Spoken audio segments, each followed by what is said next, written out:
Hey folks, hope you guys are having a great day. It is the, what is it? It's the 7th of January already. Unbelievable how time flies. I feel like I'm just getting started with January, and part of that, there's always like these yearly cycles, but a big part of that is that you're still on Christmas vacation, and so you still have all of the, family obligations and stuff going on for roughly the first week. I feel like Christmas doesn't really end until like Epiphany, and then people go back to school, and then you really feel like Christmas is actually coming to a conclusion there. So I hope you guys are having a great day. Looks like I got a whopping one viewer. Hi, Bayou Bomber. Hope you're having a good day. Christmas, I'm not a big fan of Christmas personally, so Christmas was fine. It's a very, very stressful time of year. And I think my wife finally felt some of the stress of it this year for me. So yeah, I don't really like the Christmas season much at all. To me, it's just a time to get through, and not really something that I love. Religiously, I like it, but the religion part in our culture is so in the background of Christmas. It makes it more frustrating because everybody thinks Christmas is about something other than religious celebration. Particularly like the Advent season is about shopping and consumerism when it should actually be about fasting and repentance. Advent is traditionally one of the big fasts of the church calendar. Not as severe as Lent or anything, but like you're supposed to be pulling stuff away. You're supposed to be focusing in spiritually. And I have a video coming out just on yearly cycles. So the Advent season really should be about eliminating extra stuff and, coming back down to like the domestic focus. Instead, it's about like hyper consumerist stuff, huge amounts of family obligations rather than religious obligations, and just things of that nature. So I'm not a big fan of the Christmas season in general, and most of the things that are attached to it, with our modern culture. It's just really not my favorite these days. It's okay if you like Christmas, if you like presents, and you like doing the whole traveling to see family thing. The older I get, like the less I enjoy Christmas. I think my kids still like it, but they like it on a very like material level. It's like presents and goodies, presents and candy. Not so much like the incarnation of our Lord. That's part of the problem with Christmas, I think. And I don't really know how to resolve it because I'm one person, and it's like fighting a tidal wave. If you're like, I don't want to do all of this Christmas present stuff so that we can focus on what matters. It's like, too bad, everybody's going to be giving presents, and they're going to be angry that you didn't give enough presents. Or if you say, I won't accept any presents, they get angry that you're not accepting presents. If you say, well, I don't like this, can you return it? They get angry at you because you didn't like the present they gave you. Like, there's so much social will bound up in the reciprocal gift giving of Christmas. It's almost impossible to just like step outside of it and say like, well, we're gonna really focus on the religious part. Like, good luck. You can do it if you're living completely isolated. You know what I mean? Like if you're living in the mountains or something and there's no neighbors and you don't have any family, it's a little easier, but it's much harder when you're surrounded by human beings that all have an idea of what Christmas is about. And Christmas is about getting and receiving gifts. And if you don't give the gifts, you're a Scrooge or a bad guy. And if you don't receive the gifts, then there's something really wrong with you. You know what I mean? So it's like, the Christmas spirit comes out on Christmas Day, but I'm a grump the other days during Advent. Yeah. And really, I mean, it should be a taxing, especially if you're engaging in Advent fasting. If you are abstaining from meat for the entire duration and doing like the harder fasts, it should actually make you more, it should test your will. That's the point. It's to test your discipline. It should be inflicting discipline upon you. And then you have a feast of Christmas and 12 days of Christmas. You know what I mean? It's this famine and feast thing. It's the same thing with Easter and Lent, right? You have a famine and a feast, and these things should help you to like improve your discipline. And they really, I don't know, our modern culture is not interested in that.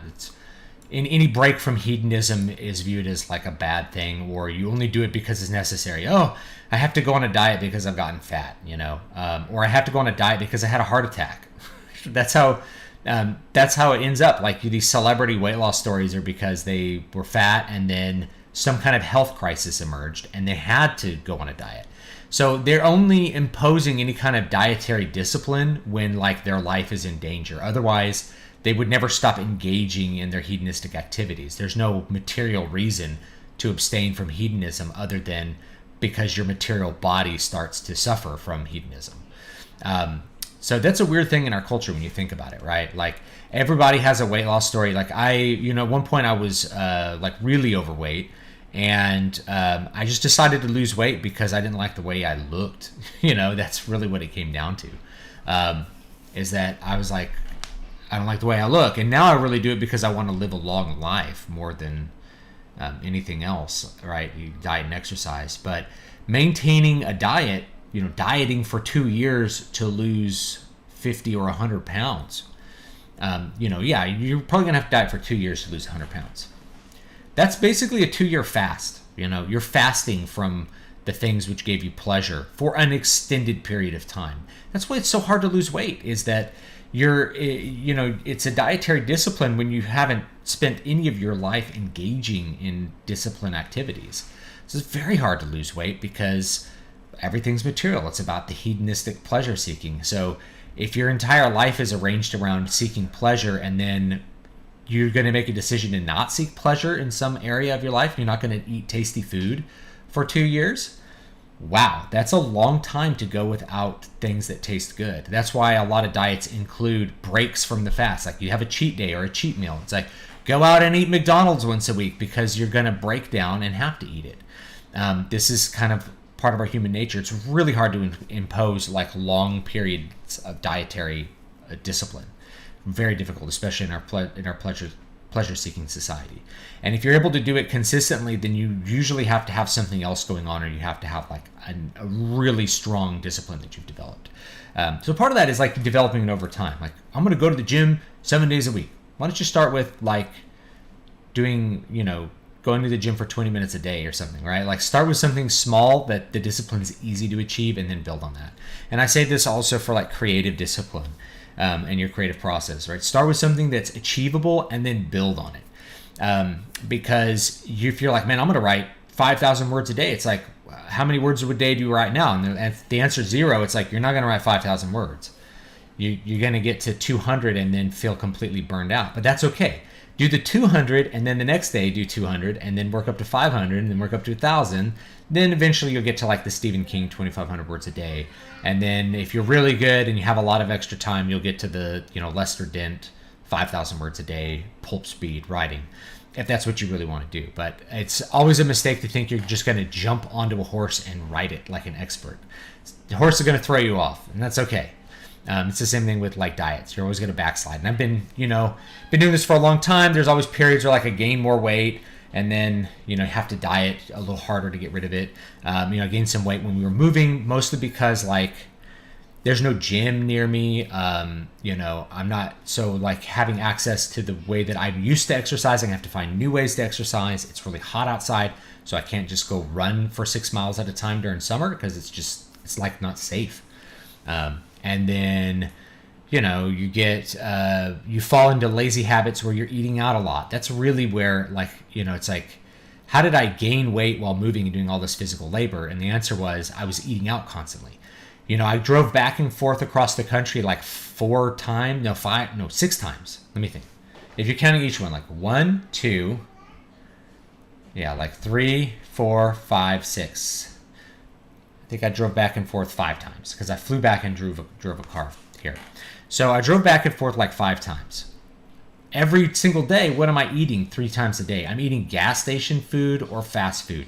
Garbage. So yeah, you're going to gain weight if you're sitting around eating garbage. You get there, you don't know where the grocery stores are, you don't have any food in the pantry, you go get McDonald's. While we're moving, we're going and buying fast food because everything's packed up. So, when you're eating out for like 2 or 3 months out of the year, like every day, you're going to gain a bunch of weight. That just happens. Then you got to stop. Let me refocus the diet. Let me Let me have some dietary discipline. It's, that's how it goes. That's part of the cycle of life. So, but I had an okay Christmas as far as these things go. I get it. It's exhausting to be in the secular world now, and I thirst to get closer to God by participating in things like Advent and Lent, trying to counter despair with hope. Exactly.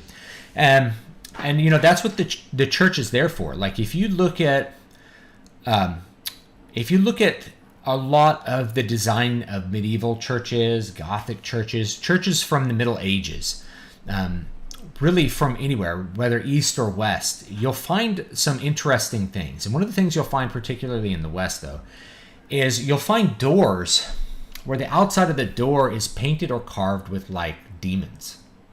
Now, this is a weird thing. Like, why would a church have all these monsters and demons on the outside of the church? Or maybe there's like gargoyles and things like that on this outside of the church. Why is that? Shouldn't it be all about God? And it's really symbolic, is that the door on the outside has the devils on it, and then you open it up and the angels are on the inside. So when you go into the church, you're leaving the world of the devil behind, the ruler of this world, the sin which rules the world, and you're going into the place where God resides, the place where you can be free from that. It's a sanctuary, right? That symbolism is kind of lost in the modern age, but we could certainly have echoes of it. So yeah, the world has never been, and this is a thing like, oh, wouldn't it be better if everybody were exactly like in the medieval period and we had church everywhere? We know that people didn't go to church that often in the medieval period because we have records of, the church saying you need to go to confession at least once a year. So that means that people were not going to confession a lot. A lot of people were just skipping the whole church thing. They just weren't going. That's reality. So we like to think, medieval period was certainly more religious because of many, many factors, but there was certainly no shortage of people who lapsed during the medieval period as well. And the medieval period was full of barbarians and barbaric acts and things like that. So the world really was like devilish on the outside of what was going on. Here to watch your continued slide into becoming a graybeard. Yeah, it gets going there. The point of eating out a lot, the average fast food meal has almost half the daily recommended calories for the average adult, mostly over half too. Yeah, like I ate Panda Express last night, and it's like a 1,200 calorie meal. And, I should be eating like 2,000 calories. So, you go over when you eat it really easily, unless you're like really strict for the rest of the day. And that's going to be hard. Again, it's like feast and famine on the micro level. So it's okay to eat out every once in a while, right? But you want to really restrict that. It makes it a lot easier to kind of keep it dialed in. Yeah, fast food and takeout can be a bad cycle if you get too much of it. When I lived in LA, we lived right next door to like this amazing Mexican food restaurant, and so it was really easy to eat out too much. We literally walked across the street. You just walk across the street and get the food. Another manifestation of modern society's rejection of discipline and predisposition towards hedonism is the free access to internet prawn from a younger age, especially for young men. Now, this is an interesting one because this has actually been on my mind recently. People on my side, people who should be more conservative, were coming out against, I think it was it the state of Louisiana? One of the southern states requires you to, if you're going to use any pornography site, you have to verify your ID with the state. They have to verify your age with the state ID. So like you have to upload your ID to Pornhub or something like that. So what's the takeaway from that? Well, people are not going to want to do that. They're not going to want Pornhub having some record that they went there. So most people aren't going to do that. And they're like, oh, the state is intervening and blah, blah, blah. It's like, Pornhub is bad, guys. You shouldn't really care about anything bad happening to Pornhub. And it's bad on several levels. Now, if you really want to know what's up, try to figure out who owns Pornhub. This is your project for the week. If you want to get deep into knowing why, what is going on with the pornography industry and how bad it really is, and why there's so many girls on OnlyFans as well, you just got to ask yourself. You got to try to figure out who owns Pornhub. Can you find a picture of him? because I've done the research on this. If you want to know how Pornhub exists, Pornhub is owned by a company called MindGeek. I'm going to set you a little bit on the path here. MindGeek, yeah, it doesn't sound like a pornography company, but it's the world's biggest pornography company. It owns all of the major porn sites that you would probably go look at. I think Pornhub for sure, maybe like one of the other ones like Xvideos or something. I don't know if they own like the hentai sites or something. Now, how did they get to be these monolithic things? Well, they offer pornography for free without any kind of age verification. I am old enough to remember when you could not find any content on a porn site. It was very difficult to find porn. People used LimeWire to trade porn. Why? Because porn sites required you to verify your identity. Every porn site did this. You had to put in a credit card and they would charge you like $1, right? To prove that you were an adult, because you presumably you couldn't get a credit card if you were a kid. So like $1 or like even 10 cents would be charged on a credit card to prove your identity. Or, you know, they had other ways that they would verify your identity. Every porn site verified your identity in 1999 and in the year 2000. But by, say, about 2010, no sites did it. Interesting, huh? Well, the way Pornhub works, and the way it did work, is that there was a large number of users that put up user content, just like YouTube. Unrestricted, what kind of content you want to put up.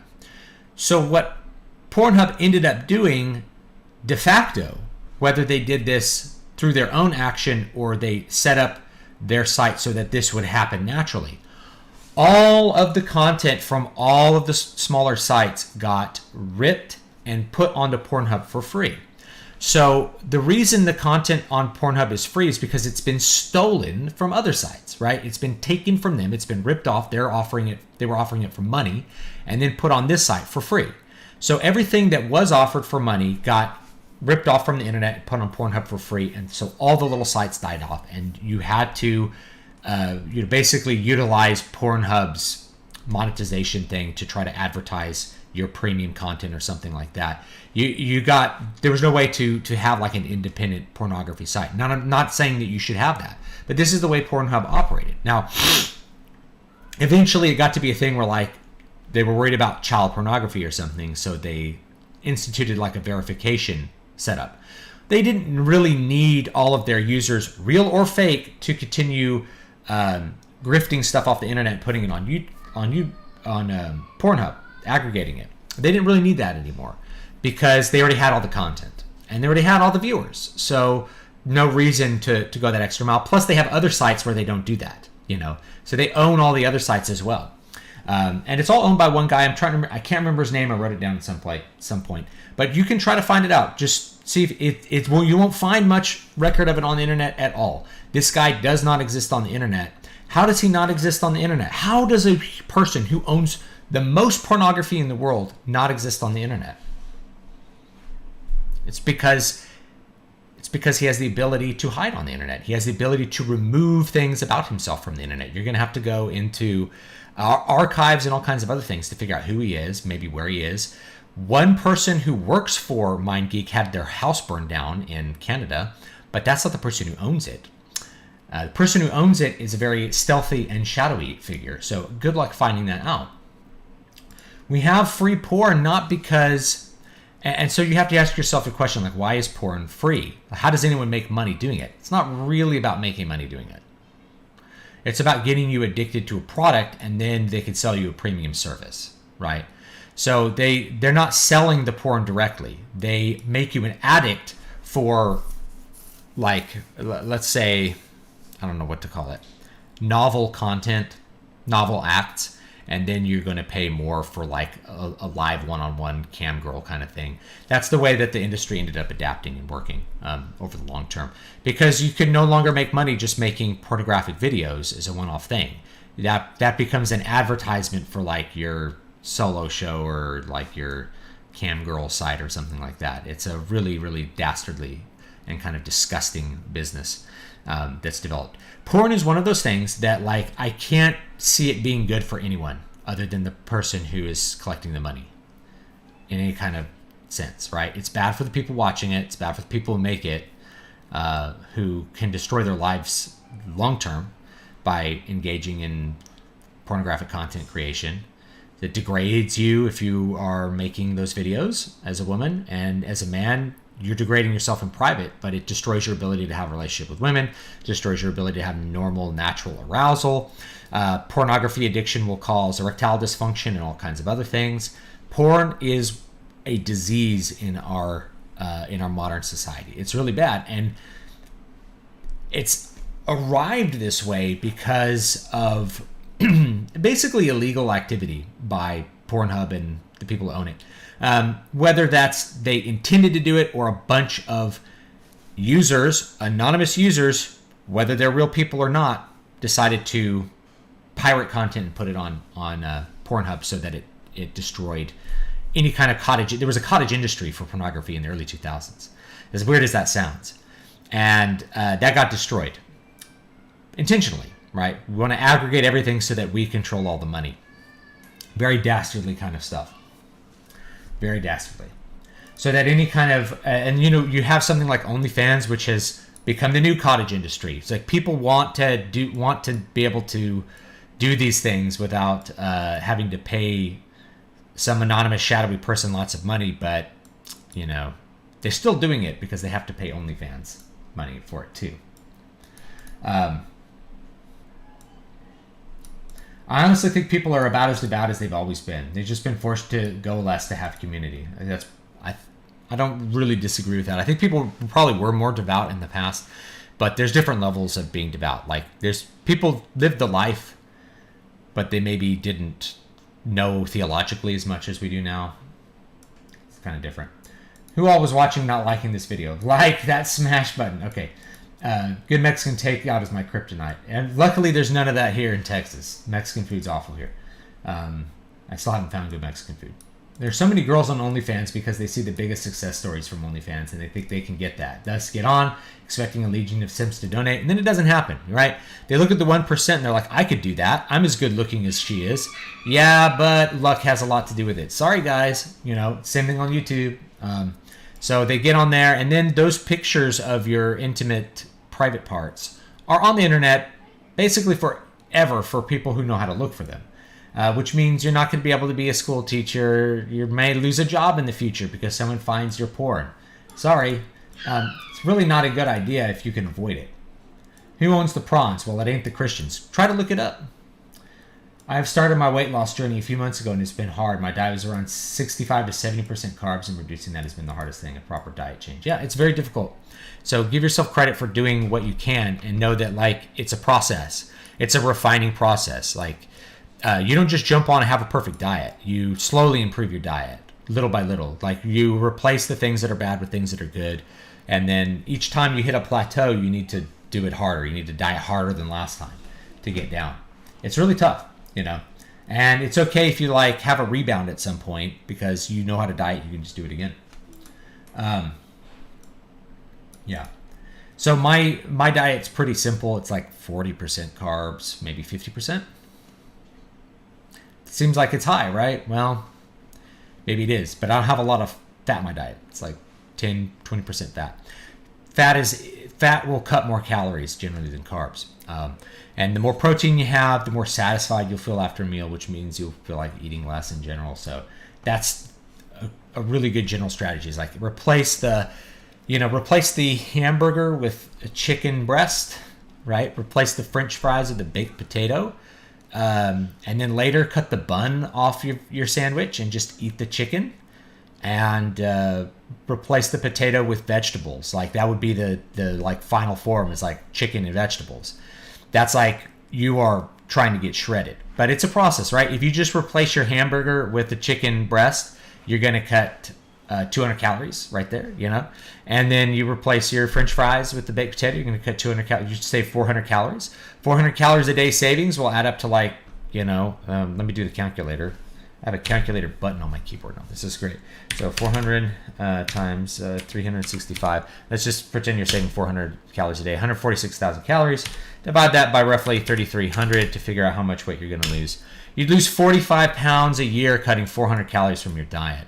So if you're having hamburger and french fries every day and you have chicken sandwich and baked potato every day instead and change nothing else, you'll lose like 45 pounds over a year. That's a lot. That's like a pound a week, right? Just making that one change in your diet can have a big effect.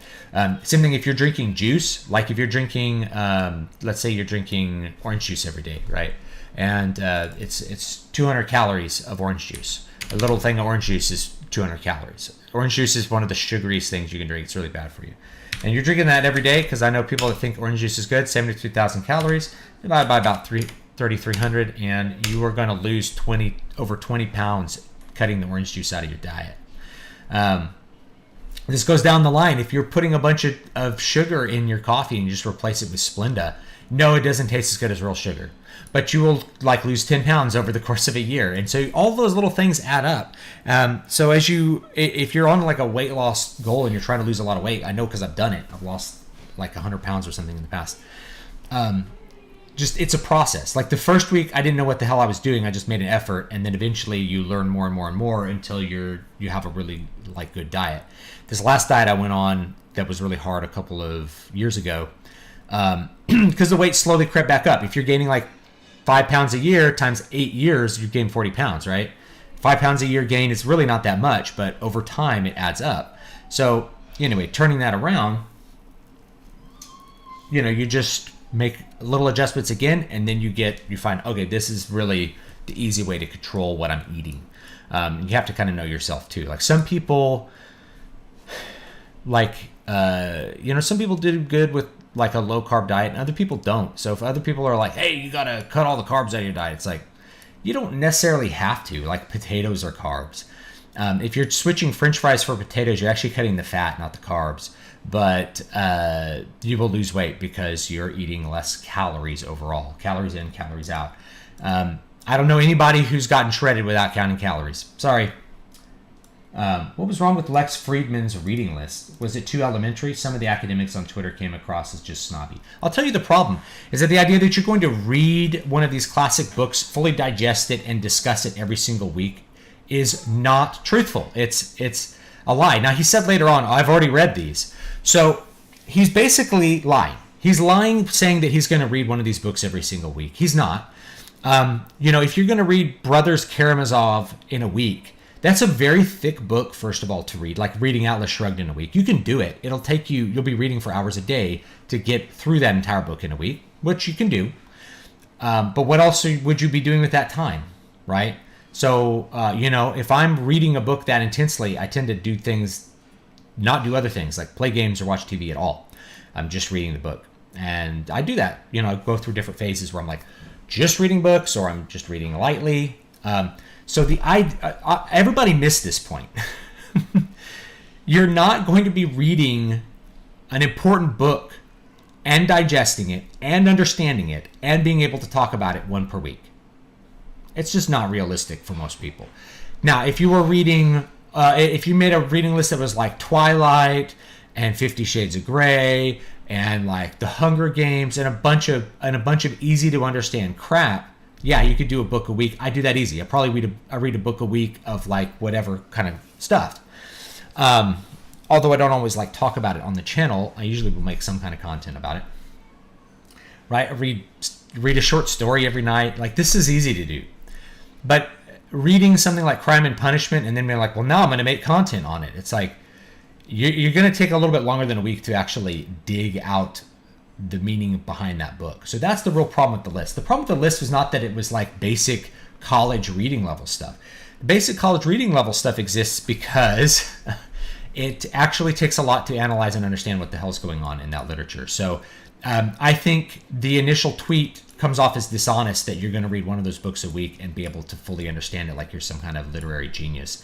Lex Friedman, or whatever his name is, I don't know how anybody watches his content. This guy has like the worst sounding speaking voice I've ever heard in my life. He sounds like a potato talking. Simply awful. Awful content. very, very boring. Like he has interesting people on, which maybe makes it better, but he's like the inverse of Joe Rogan. Joe Rogan is interesting all on his own, and then other interesting people, if they're boring, Joe Rogan like pulls them up to his level.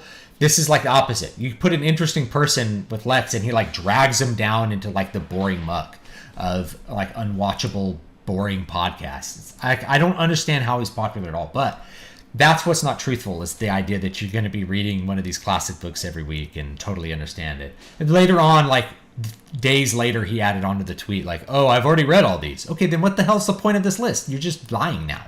Just being a liar. It's not about being snobby. It's about the fact that he's lying about what he's doing. Yeah, counting calories gives you a lot of control, and sugar could be a trap. Juice and cereal can be really bad for you. Yes. I was always active, but the absolute garbage I ate was ruining me. Can't out-exercise a bad diet. After getting carbs down to a manageable level, I'm probably going to start cutting out processed meat. Coffee. Coffee's a meal, okay? And properly made, it's a dessert. Stop trying to take my sugar. Just put Splenda in it. Dude, in a week is pretty tough. Eat healthy food for health. Eat less calories for weight loss. Carbs give quick energy, which is good for exercise.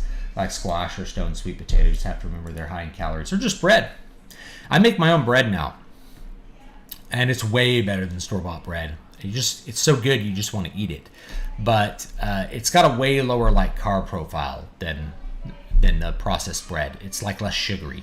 There's no sugar in it. Like the yeast eats all the sugar, so it's nothing but like the actual starch of the bread. It's more like eating like a potato. They load up modern bread with like all kinds of sugar, like extra carbs. And the carbs kind of hit you quicker. They're more sugary. Like the white bread that you get at a store is basically sugar to your body's perspective. If you make your own bread at home, you'll find it makes you feel a lot different. It's a lot more nourishing. It's more like what our ancestors ate. So I started making my own bread. I'm really happy about that. And yeah, I'll eat some bread and, something, and then it's good for exercise. And after exercise, high protein meal. You guys know how it works. It's really easy. Yeah. Dietary discipline's a lot like financial discipline. All discipline is difficult. So anyway, let's go ahead and let's play some games. I guess what did I talk about? That was the big thing today. Yes. Who owns the porn companies? Try to find out that. And then you'll have your answer as to why things are so bad. Because you won't be able to find them. These guys know what's up. You guys know what's up. What else? Yeah, losing weight. I'm gonna go on a little diet here. I'm gonna try to do 12 weeks. So that'll take me, into Lent, at least. We'll do 12 weeks. Really managing things tightly. Should get me back down to where I was. Drop about 10 pounds. So I'm like close to like 220 right now. I need to be like 205. That's where I really need 200 maybe. Could push it, maybe lose some extra weight, get a little leaner. And then, because it's hard to diet nonstop, I tend to like to, take a break, diet for 6, 8, 12 weeks maybe at the most, and then take a break. Take a break for Easter. Then, diet again for the summer. If you go to the beach or something like that. Take a little break for winter. Then you have a little more fasting for Advent or whatever. It's that yearly cycle. Trying to get this to work. Let's close that down. Uh-oh. Yeah, my Vita is deciding it does not want to work. I may have to restart it real quick. It's okay. Did a meatless Lent for the first time last year. Was painful, but definitely appreciated the experience. That's hard. I don't think it depends what meatless means to you. Like if you're doing fish, like I could do it with fish, I think. I think I could do a fish only. Like no chicken, no beef, no pork. I think I could do that. If you're going to go no, like vegetables only, like no fish, I think that would probably be too much for me. You need the protein.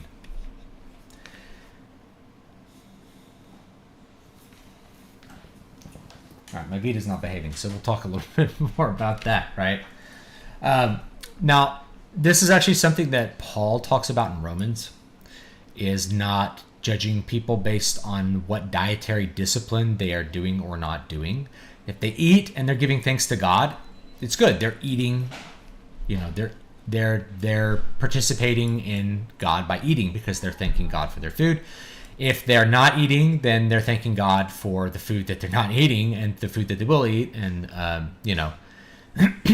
so you really shouldn't look down on people that, depending on what kind of dietary discipline they impose, because everybody's different, has a different thing going on. Some people can't fast for health. Some people need to not fast for work, right? Like if you're an athlete, you really should focus on the discipline of what you're doing as an athlete rather than worrying about sticking to some kind of fasting schedule for spiritual reasons, because you may, you're already doing a kind of discipline when you are having an athletic diet, if you guys know what I mean. So what are your thoughts on the Ubermensch? They're like Superman, and no thoughts. If you have the time, doing a deep dive on what you eat and what you can replace it with diets can be a bit less painful. Yeah, it really is. Like, Scooby's Workshop used to be a site from this YouTuber that had a lot of that substitution stuff. Instead of eating this, eat this. Instead of eating this, eat this. It was very old school, but it worked, right? Like, instead of French fries, baked potato. Instead of hamburger, you have chicken and leave the mayo off, right? All this stuff was in Arnold Schwarzenegger's book. The dogs are going crazy. Sorry. Arnold Schwarzenegger book, the New Encyclopedia of Modern Bodybuilding. Well, I've got some errors on my Vita. That's what I get for letting my kids play with it. So let's unhook that. See if that works.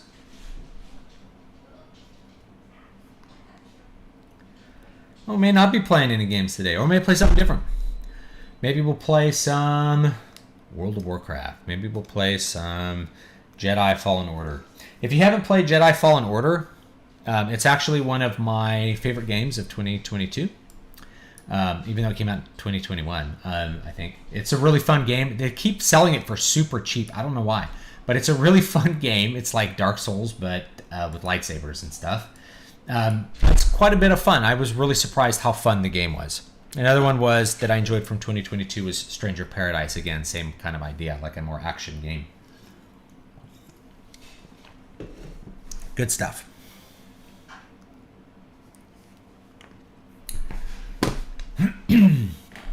Restart that bad boy and see if I can get it going. Play Medieval PS1. Yeah, you can get there's like a PS4 version of Medieval. It's a hard game. Yeah, Fallen Order is a free game this month on PS Plus, so go ahead and grab it and play it. They really get the gameplay right, make you feel like a Jedi. It's a lot of fun. It's a really fun game. I had way more fun than I expected to, especially with it. It was an EA game, and it's new Star Wars. It's probably the best new Star Wars thing that I've played or experienced. So it's good. I cut meat entirely except for St. Patrick's Day. It's a planet with a lot of beans and peanut butter. Got the point about Paul, especially living a military lifestyle, but it was something I had to do. I mean, I would replace it with like, if I was going to replace meat, I probably, if you're doing no dairy too, I mean, like whey protein or casein protein or some other protein. You can use powdered peanut butter in a lot of stuff. Fish. It's really hard to like get the protein without meat. So, I mean, I don't know how I'll approach fasting for Lent this year, depending on where my diet is and what I need to do physically. Maybe it's just something simple, like you just do 2 days a week, like Wednesday, Friday or something, and that's probably a good discipline to have as well. And then it's not, you can look forward to those days because they're different. They focus you. It's kind of like the fast and, famine and feast alternating, all that stuff.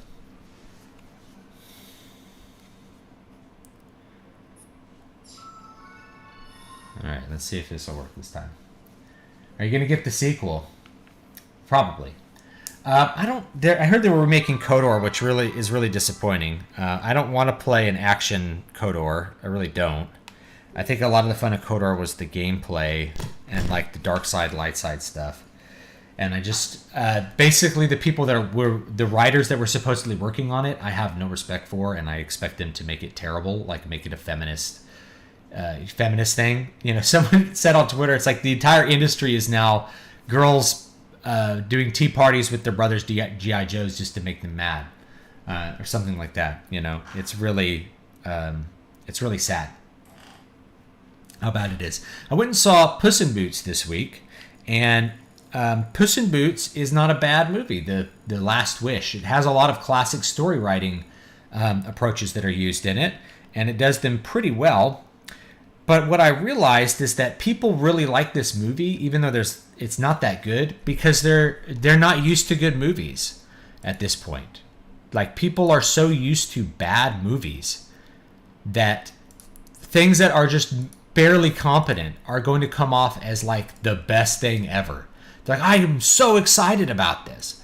It's like, why? It's only like okay. It's like a 7 out of 10 maybe, which is a C. It's a C. It's a C movie. It's a solid C. Nothing wrong with a C. C is passing. Nothing wrong with a C. C is passing.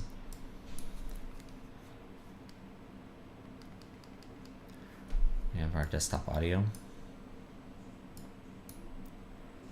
Make sure it's going here. All right, should work. There it goes. That classic theme.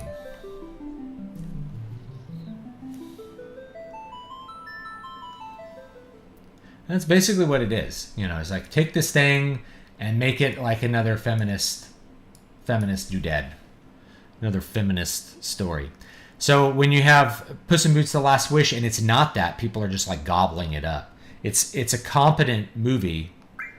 I wouldn't call it like a great movie at all, but it's competent enough that people were really hungry for it.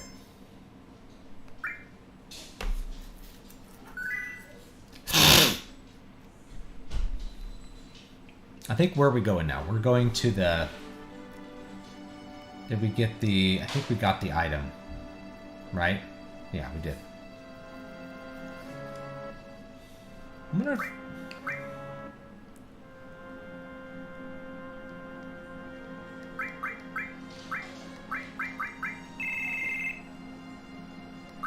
I want to switch Eris out for someone. I like Vincent. I like Yuffie. I like Sid. I like all these guys. I like Barrett.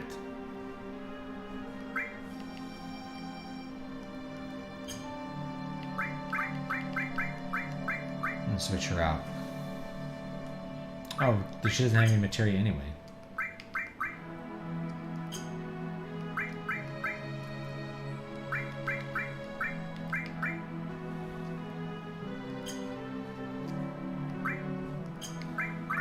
I'm trying to think who I had in here.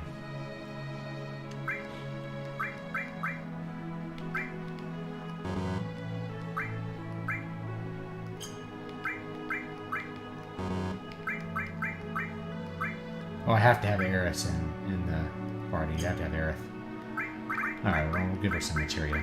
I think, is it at the shrine she gets killed? I don't really remember. Let me see here. Who's got... I hate having to do all this menuing to, like, set up the...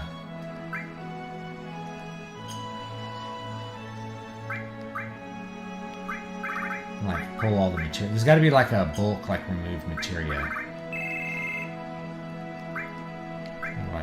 these guys.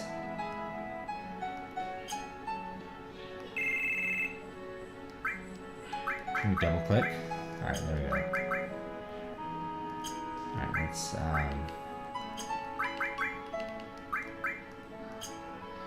materia. And I think we can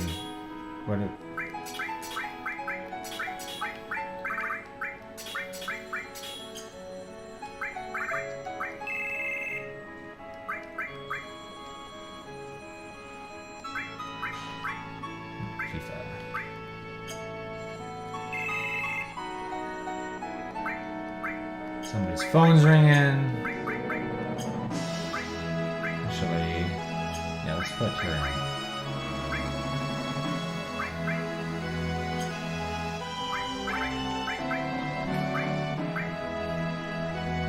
Mining, all restore.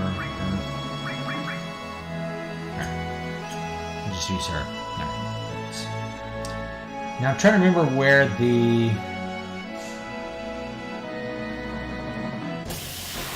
people have really been conditioned to accept the unacceptable. It's in games as well. Stories you probably know, yeah.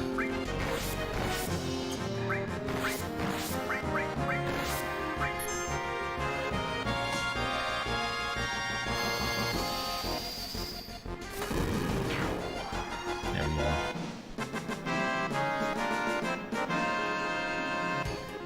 I really appreciate you saying it's okay to backslide on your diet.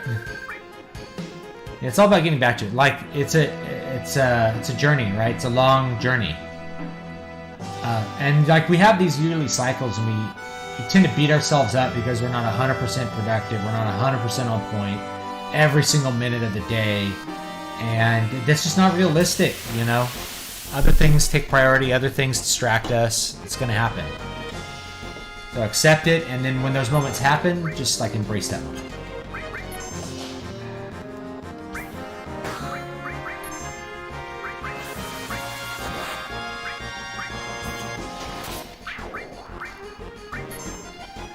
Blind Sipper.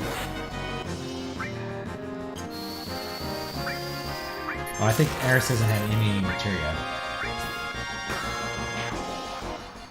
Dark Souls as an 80s dark fantasy film. It's like 2 minutes. I think you'll find it interesting. Oh well. That sounds like fun.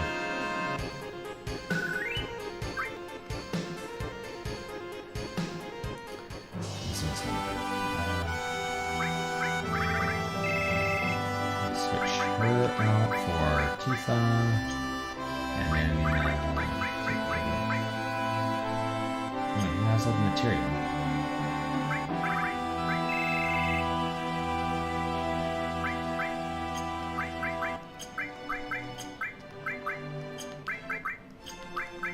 Oh, no, sorry. Right, okay.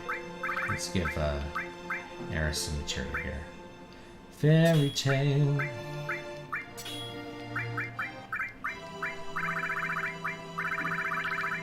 Maybe time. We're doing that every single time. Level that up.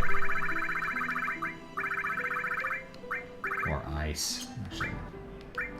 If we can level up our time magic, that's pretty good. While we're walking around here. Do ice. Mystify, ice. Another fire. Manipulate. And Shiva. Let's put in Griffy. Not exactly best girl, but she's always left out of the list. Always left out of the list, you know?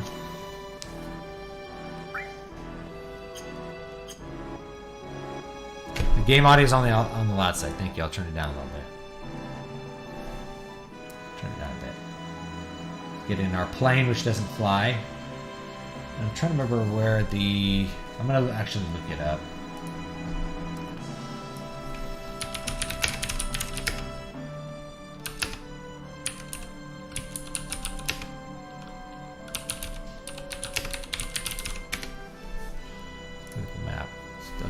here somewhere on this island. All right.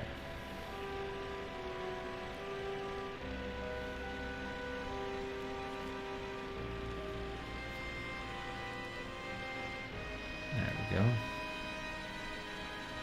Not there. I think it's over here.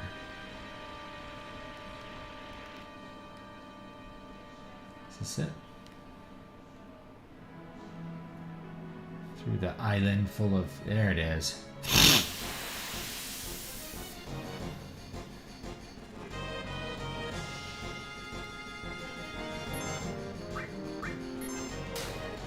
That's hitting a little hard.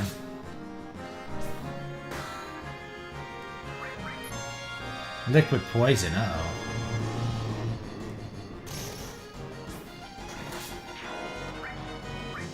Let's do both, too.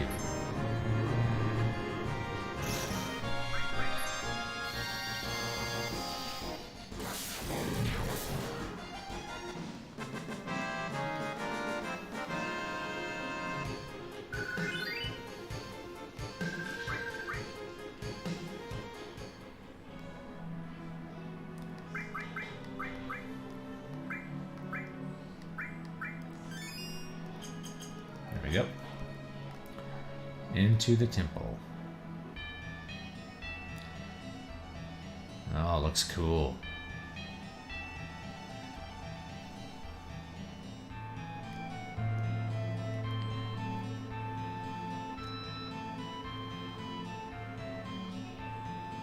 This is the Temple of the Ancients.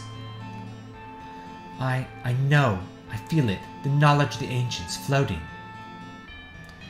You can become one with the planet, but you're stopping it with the strength of will. For the future? For us? What are you saying? Do you understand?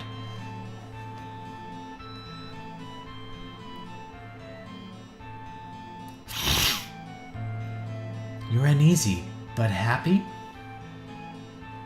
Because I'm here. I'm sorry, I don't understand.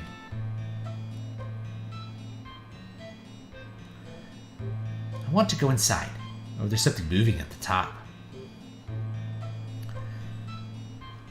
Alright, I'm gonna run and get a drink. I'll be right back.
Sorry, I should have muted the microphone.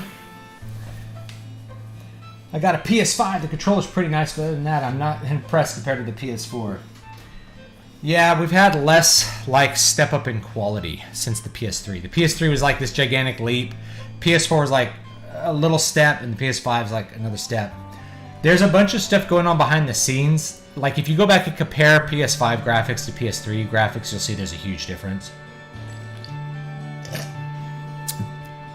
This generation is all about lighting, and PS4 is all about textures. So if you're just focused on the textures, they're not that much better, but the lighting can be a lot better, which is pretty crazy. And then I've noticed a difference, like with games running in, they run better on the PS5 than they do on the PS4, and PS5's upscaling.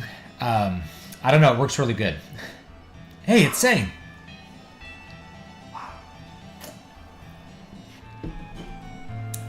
Saying of the Turks? Oh, I've been had.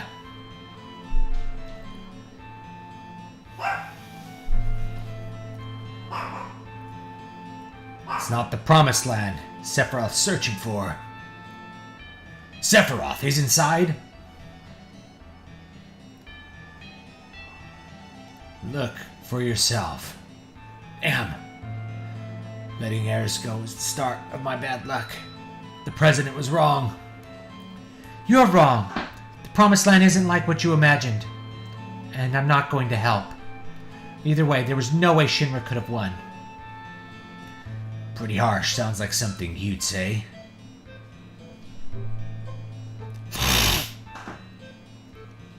The keystone. Place it on the altar.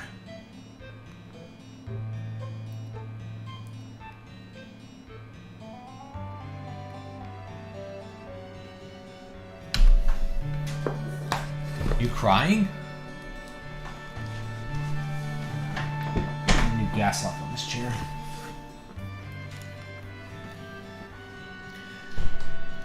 Sayings with our enemy, the Turks, but I've known him since we were little. There's not a lot of people I could say that about. In fact, there are probably only a handful of people in the world who really know me.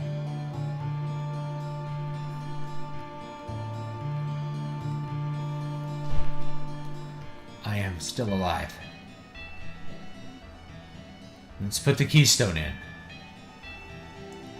I got mine for Final Fantasy 16. I kind of feel like I did the same thing because I thought I would have a tough time finding one when the game came out, but they're everywhere now and I could have waited. Yeah, I got one. I got a PS5 like when they came out. I don't regret it.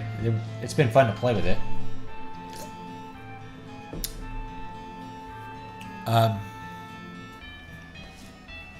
Console games just feel different than PC games, you know?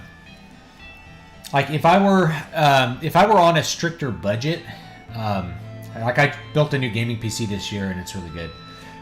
But like if I was having to, and I could have kept using my old computer, which I built in 2016. I could have kept using that for another 4 years, probably, believe it or not. In fact, that's probably what I would say to think of doing if you're on a budget, is have a low-tier gaming PC to just do your productivity on. And then, like, I could have kept making videos on that computer, no problem. And then have a PS5 or something to play games, because you know that they way better optimize the console games. And you know that you're going to get software for it for a number of years. You save probably, I mean, $500 for a PS5 versus $2,500 for a good gaming PC. Yeah, the gaming PC is a lot better, but, you know, if you're on a stricter budget, a console is a better idea. And you can get a lot of games on sale with the console too, so it's not like you're saving a lot of money on games by going with the PC. Did you get God of War Ragnarok? I did not. It did not look very interesting to me, and I didn't love the first game that much. I figured I would just get it on sale. Play it later. I don't care that much about the new God of War games. I like the old ones better, I guess. It's okay. They're good. The first one was okay. It definitely was like a good narrative kind of game. Pretty fun. Words, feelings, so many of them from here.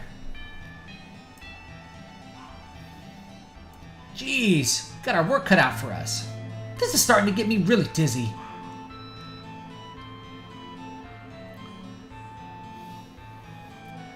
Cloud, I know it's going to be tough, but don't give up. We can do it. Who is that guy? There's a chest down there. Go down here.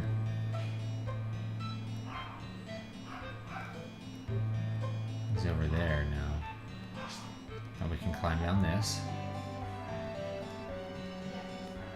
Oh, it's a shadow. That's interesting.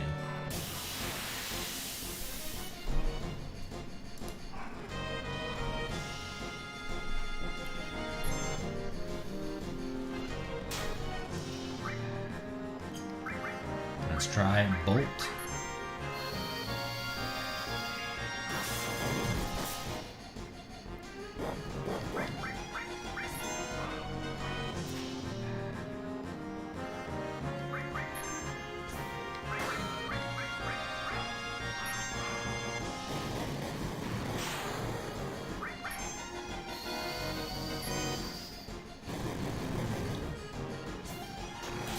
Gives her 2 MP back. Not a lot there, huh? Pretty weak. Fire. Let's see if fire doesn't matter.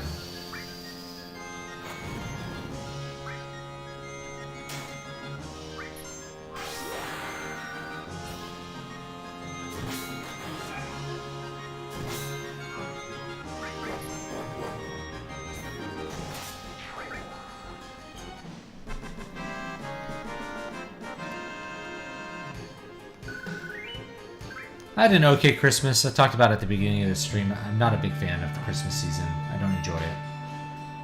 For me, it's just it's another time to get through.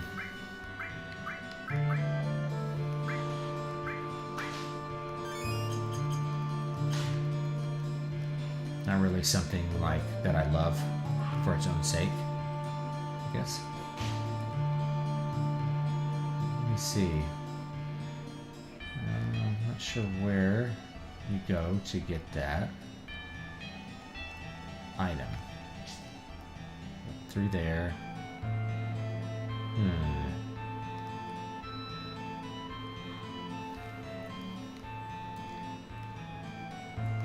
Go through here. Crawl up here.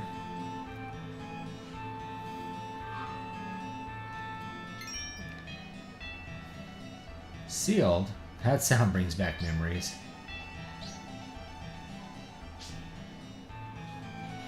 Might catch this little guy here.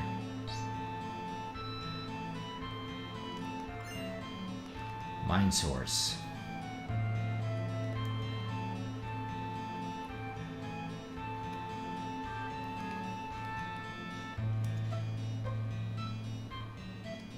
Yum yum.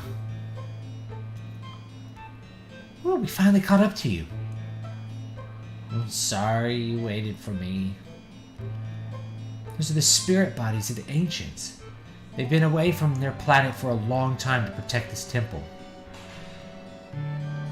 Over the many years, they've lost the ability to talk. Actually, they didn't need words from the beginning because there was only one objective for those left in the temple.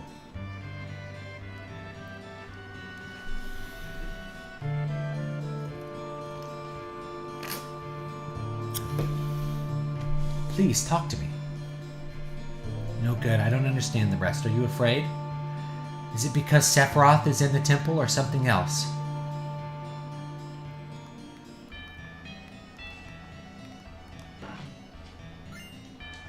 Silver rifle. Going back to the discussion of porn, do you think porn addiction is a result of heavily problematic dating market and marriage laws pushing men away from real relationships? No, I think you have the cause reversed. I think, well, I shouldn't say reversed. I'd say dating is problematic partly because of porn. In other words, men and women are unable to have normal sexual response because of porn. Men are sexually autistic, in other words. It affects men more than women. Women have their own problems going on that's separate to that. Like, feminism does harm the mindset of women, but most normal women don't buy into that stuff anyway. So it's, yeah, I think it's porn that harms the dating market and everything a lot more than the laws. People still get married and divorced, right? If it's like, oh, I don't want to get turbo ether. Like, I don't want to get divorced, so I won't get married. If you didn't have the porn, you probably wouldn't even be thinking along those lines. I don't think people are seeking porn because they don't want to get married. I think they don't want to get married partly because they're getting satisfied from porn. Does that make sense? I think the cause is reversed. Yeah, like, marriage laws are an interesting thing. You won't ever interact with them if you have a good marriage. You're concerned about them because in the event that you do have to interact with them, family court is really bad. No one wants to be in family court.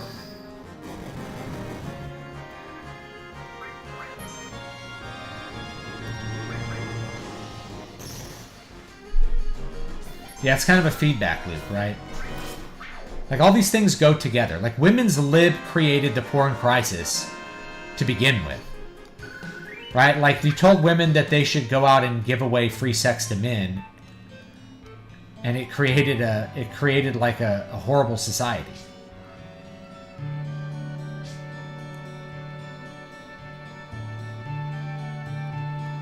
Whoa, where did this go? Here's the thing. Oh, there's something up there. Materia.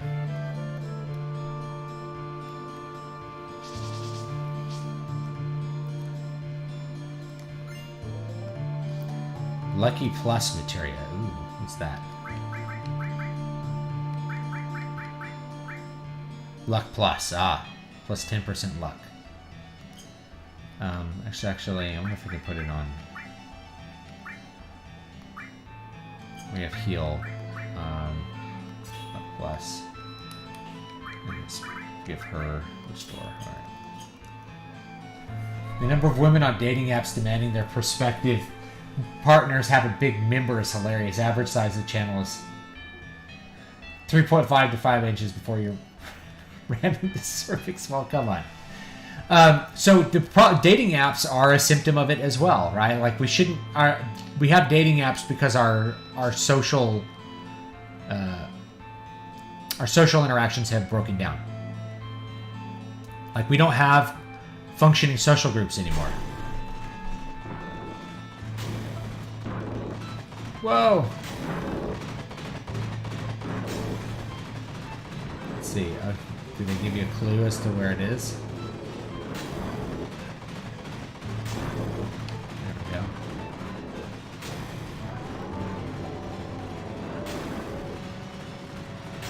Dang it. Did that hurt us? I don't think it does.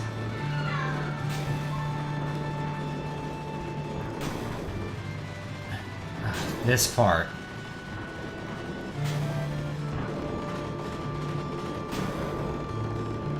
It doesn't take our health off, so. Men they want what they see in porn, which is not like healthy sexuality, guys.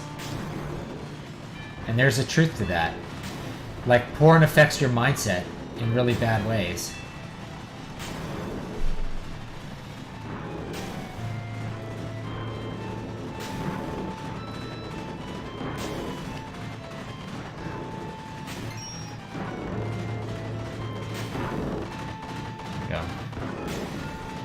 Morph materia.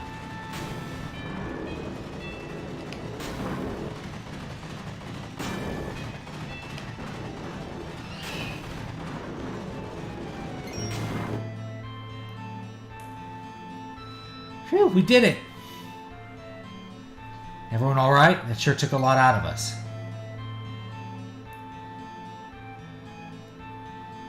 Oh no, Cloud, come quick. Hurry, this way!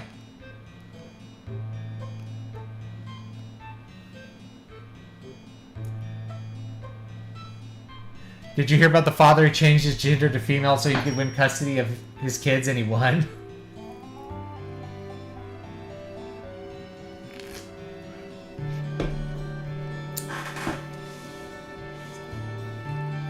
It's full of the knowledge of the ancients. No, not knowledge consciousness, a living soul. It's trying to say something. I'm sorry, I don't understand. What?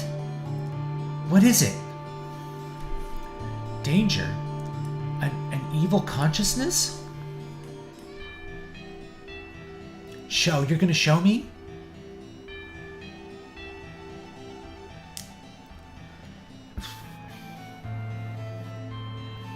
What's going on? Wait, look, it's showing us.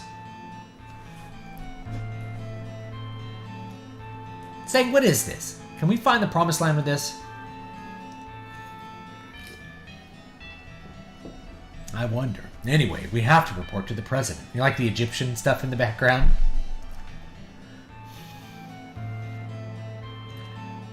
Be careful, Sane. Yeah. Hey, Elena, how about dinner after the job's over? Thank you very much. if I may be excused. Shot down.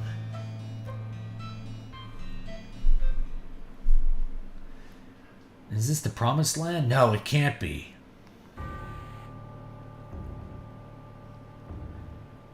Whoa. Sephiroth. He's so cool looking. Here he comes with his big katana.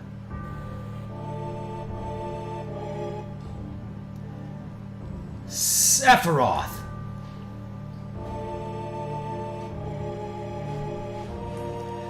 So you opened the door. Well done. This place, what is it? A lost treasure house of knowledge, the wisdom of the ancients.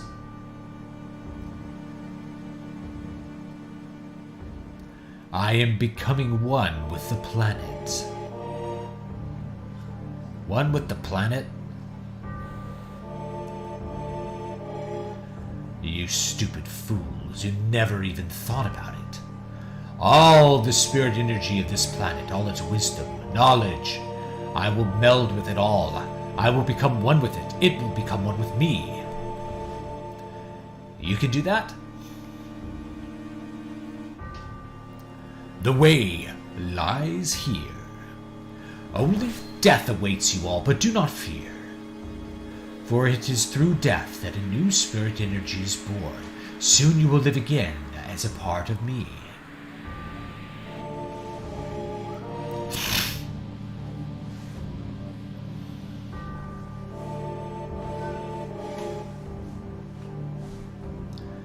Did you see it? Oh, grossness!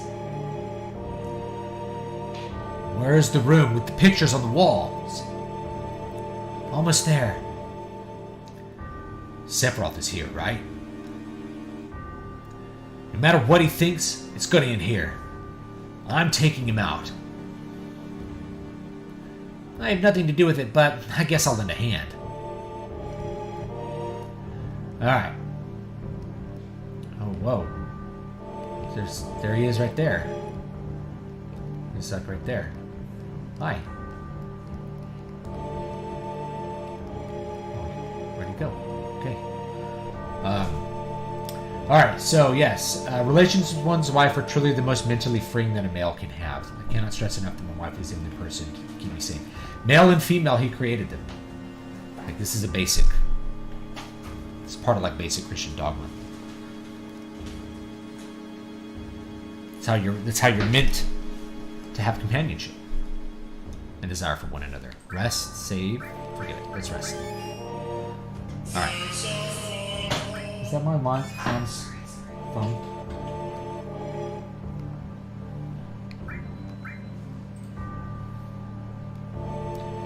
What do you think about Legacy of Hogwarts selling really well despite games journalists' efforts to sabotage it?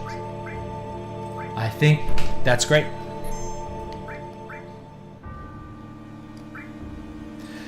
They actually fired the main game dev over, like, trying to cancel him because he was conservative. This happened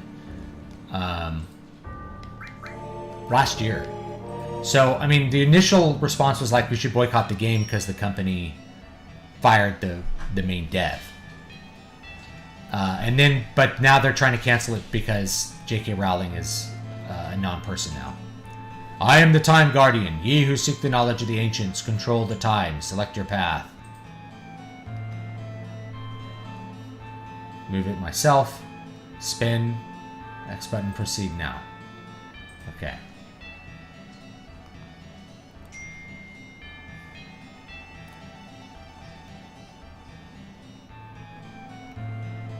That goes back in time. Speed up time. I'm not sure how this puzzle works. I'm at 10.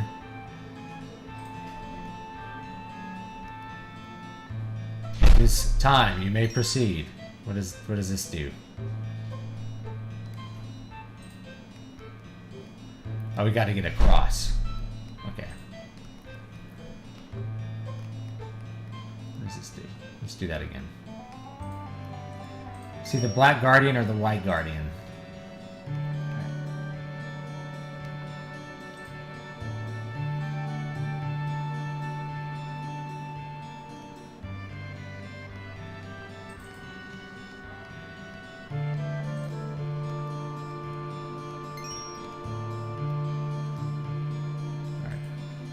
This way. 12? I think it was this right? I don't remember. I think it's correct. I guess there's no way we can open it. We'll come back later. You can hear the heartbeat. Alright.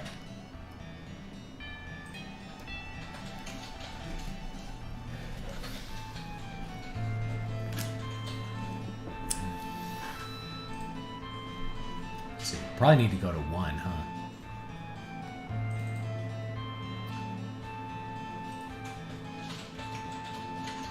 Get one to land on 1 there. There we go.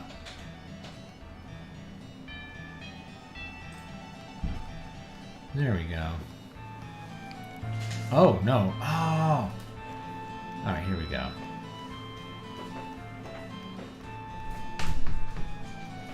There we go.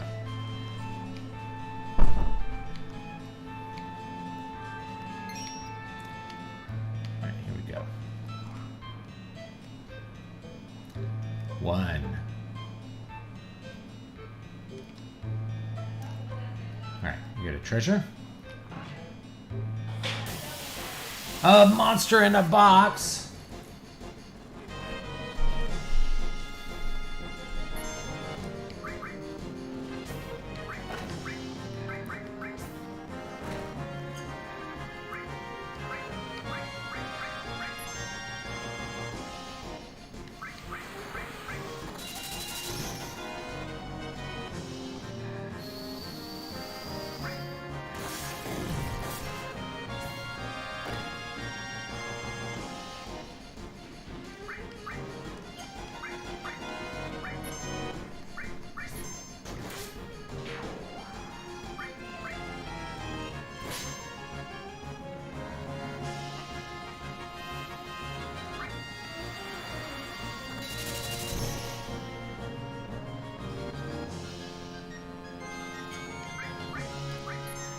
Got turned into frogs.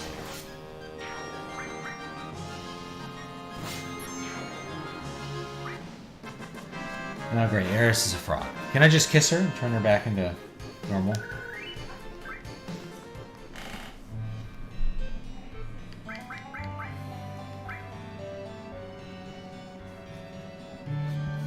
Let's see here.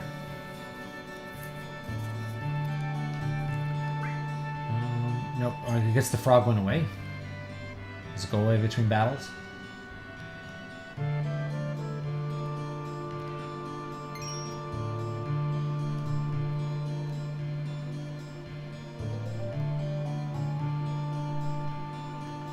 No, from here we can just go back around.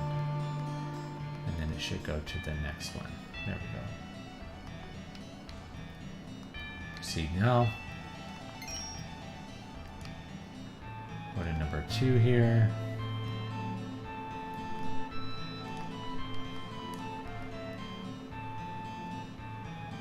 Shrug.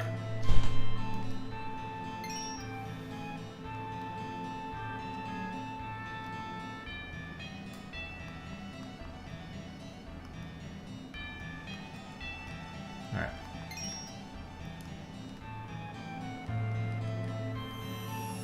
How did I fall off? No.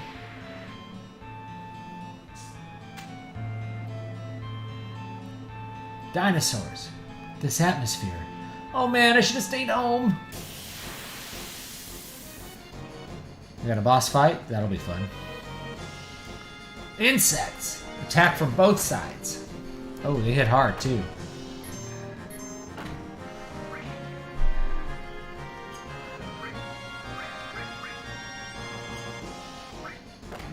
Alright, let's do healing wind. Oh no, she's already dead. We might have to reload here.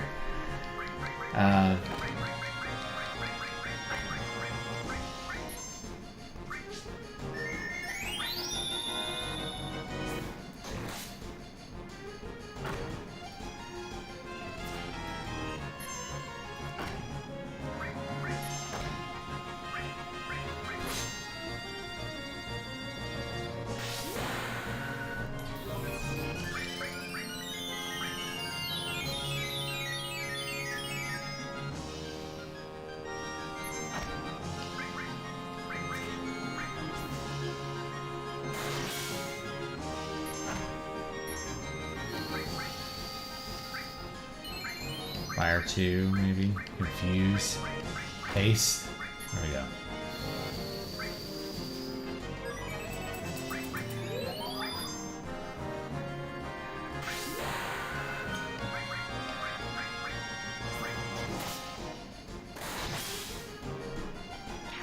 There we go. Got that guy. It's executing a pincer maneuver, if you will.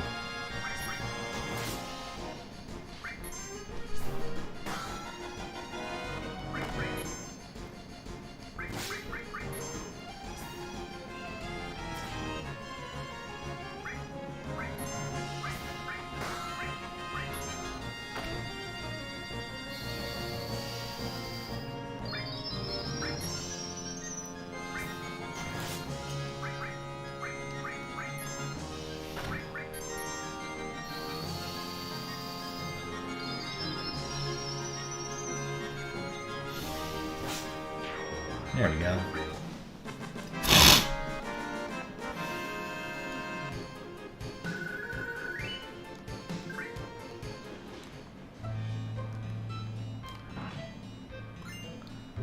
Nail bat. All right.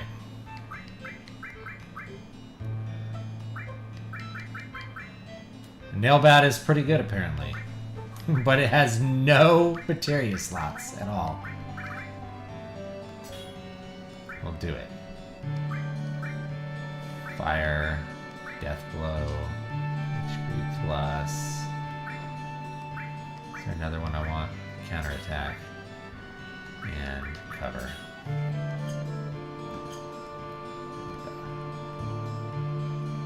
Nail bat's pretty good though. Alright,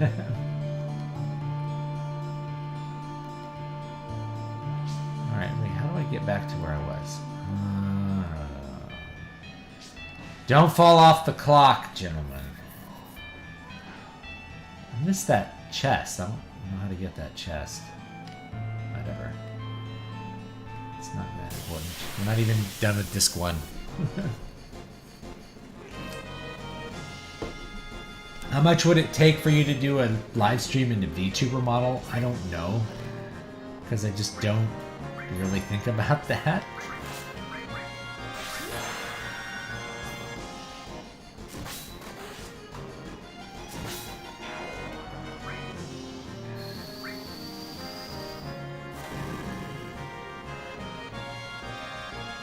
Dancy frogs. Frog song. You're a frog.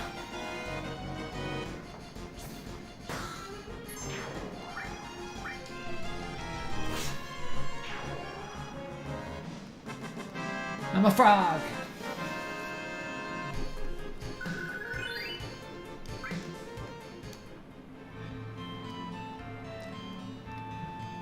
To go down here? No.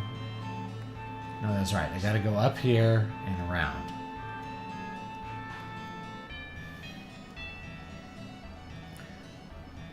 This is not really a bad spot to level your magic, because you have that little free rest area. You can just rest there as much as you want if you wanted to like level up Magicka or what am I saying? I'm still going the wrong way here.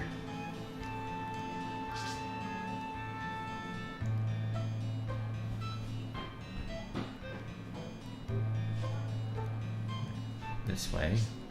This right? Oh yeah, then there's the stairs back there. Is this right? Am I doing this right?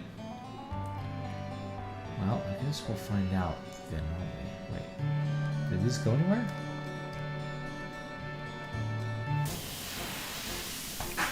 See, now I'm lost in the little stair maze, not remembering which way is forward. Back attack!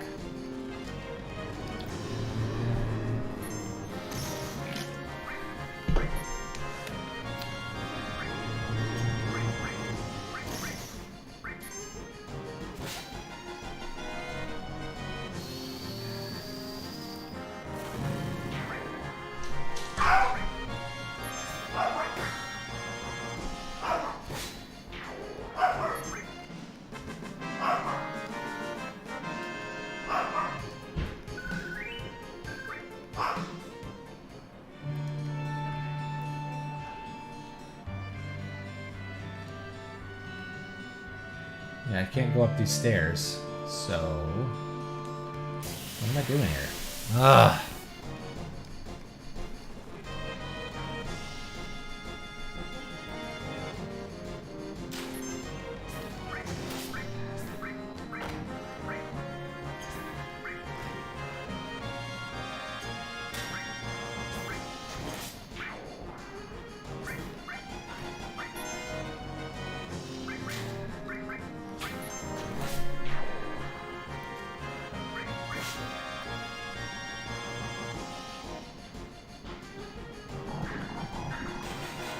Frog song.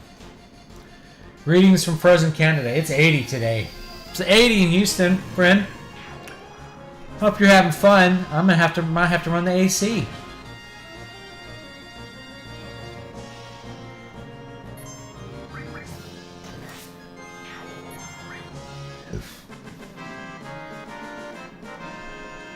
I might have to run the AC. It's popping in to say hi. Hi, Brian.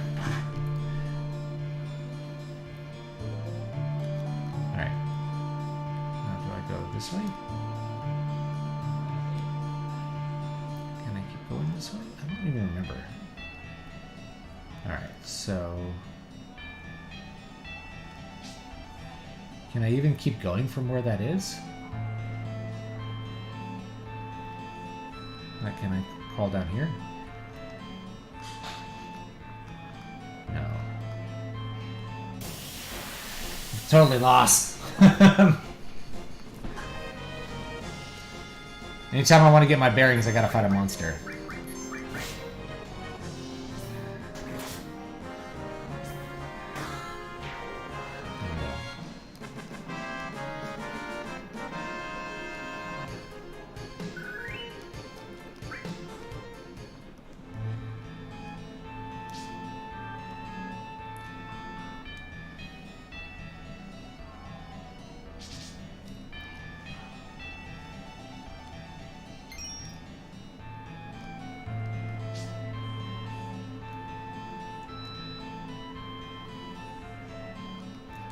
Yeah, can I go down this way? No, I can go around here. And then up through here. That's it. There we go. Oh, I think I'm going back to the beginning now.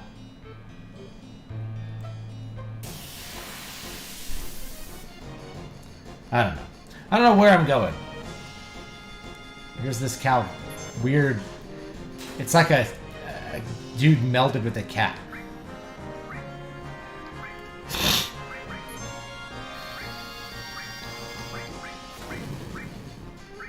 Oh, he absorbs fire.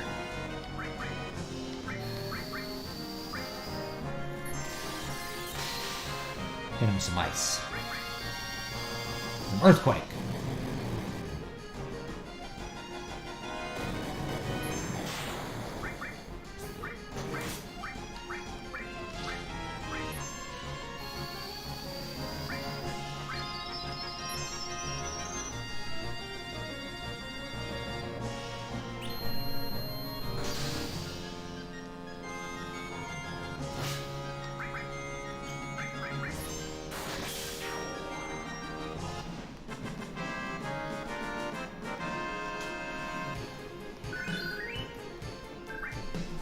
Getting all these levels. Yeah, I think I just went back to the beginning of the stage. That's exactly what I did. Alright, yeah, that's exactly what I did. I'm going backwards through the level. I'll go back to here.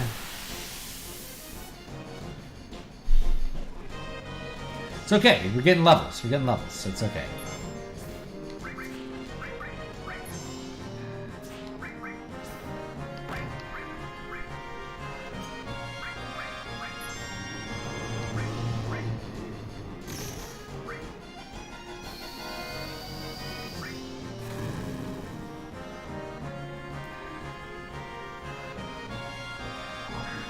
Frog song.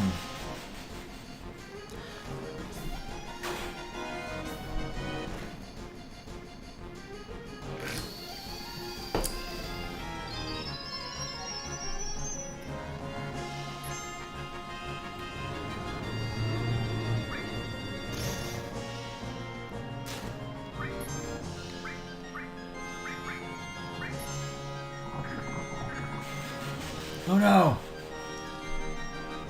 Turned into a frog. And I'm asleep.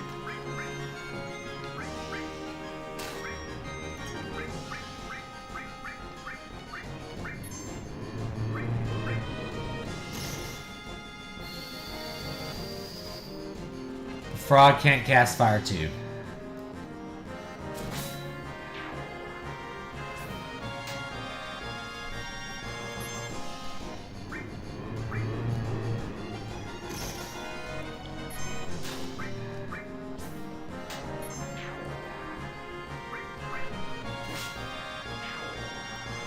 Oh, he killed the frog.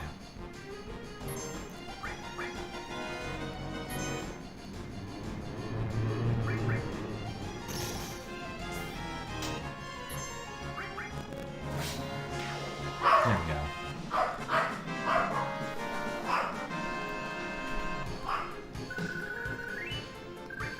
These guys drop a lot of XP.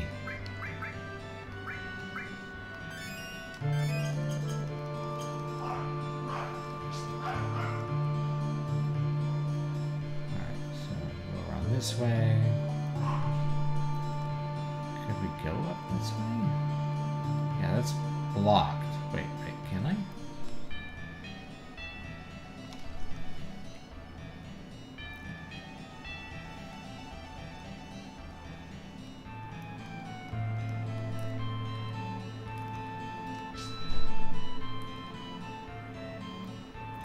There's some sort of path forward that I'm not like seeing here.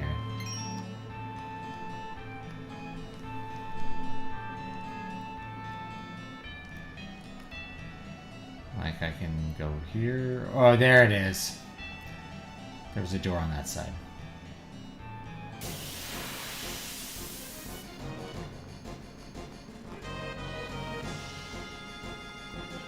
Back attack.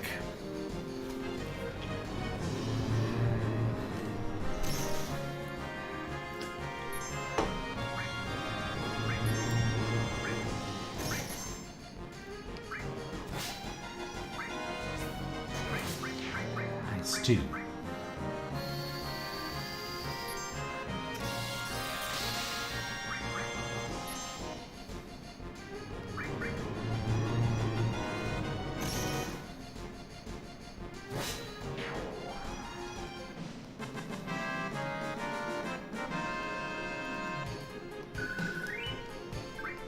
Alright, here we go.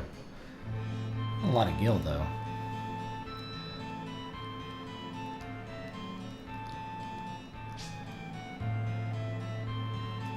Didn't get that chest. I'm not sure how to get that chest. Not sure how you get it. Go in here. Not this way.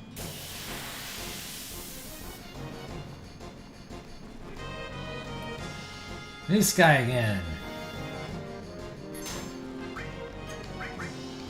Let's go Ice 2. Bolt 2. Just like take the opportunity to level up all of our stuff here. Oh wait, fire heals him. Shouldn't do fire. Nice too. Quake.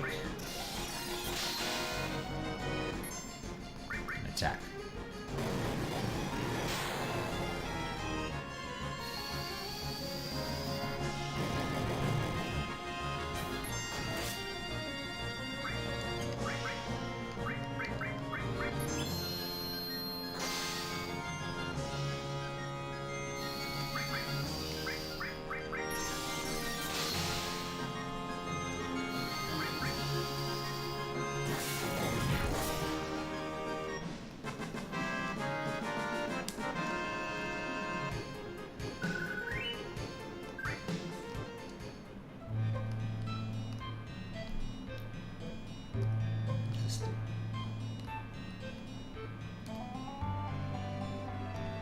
Alright, that takes me there.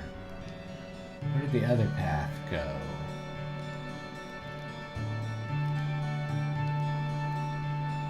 To nowhere, I guess?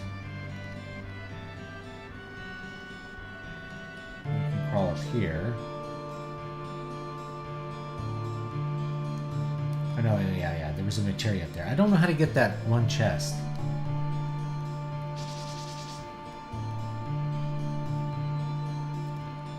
Go in here. There we go.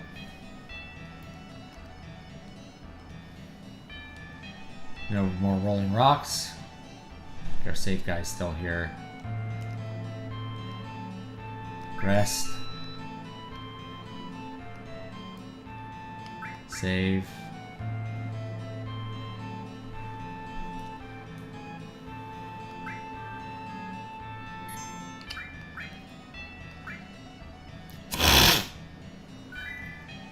Alright. Got about 20 more minutes. Let's see if we can get to like the big cutscene.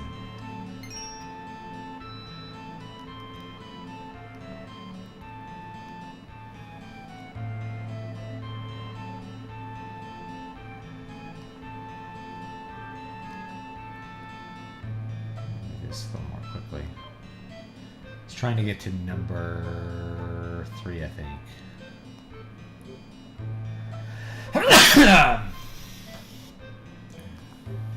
Sorry for the sneezes.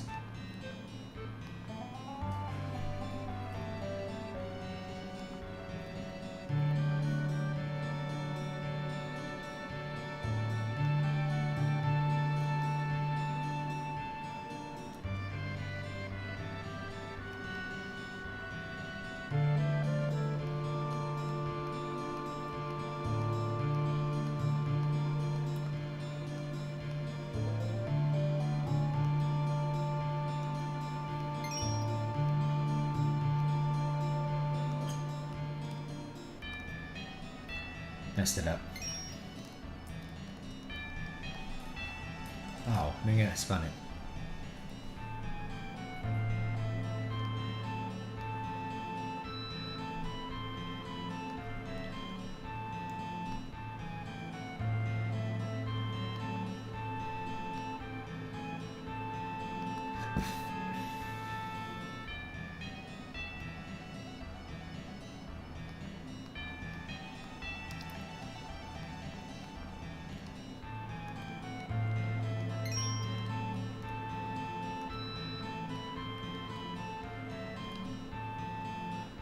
This one.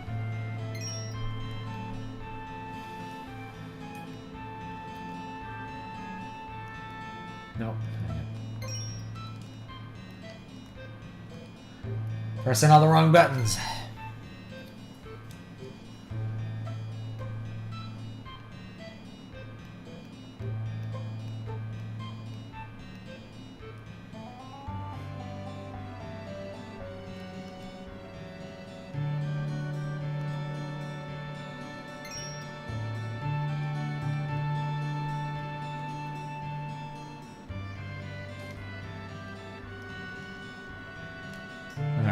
Oh, thank you for the super chat. Any plot holes in Final Fantasy VII you find funny? I just can't wrap my head around why they used Mako energy when they got coal and could build a rocket. I wouldn't call that a plot hole. It's more of like a world building flaw. And I would presume that like the Mako energy is like hyper efficient compared to coal or something like that. You know. I think that, I don't know, as we get deeper in the story, I think the bigger stuff is just like they really take shortcuts on like disc 3. Like things just kind of go forward, and you know, they don't really wrap up a lot of the character motivations or like why people think that the Earth is dying. Like where do they get that from? That's another big question, because there's not like a religion that dictates it like we have in, you know, modern America or anything like that.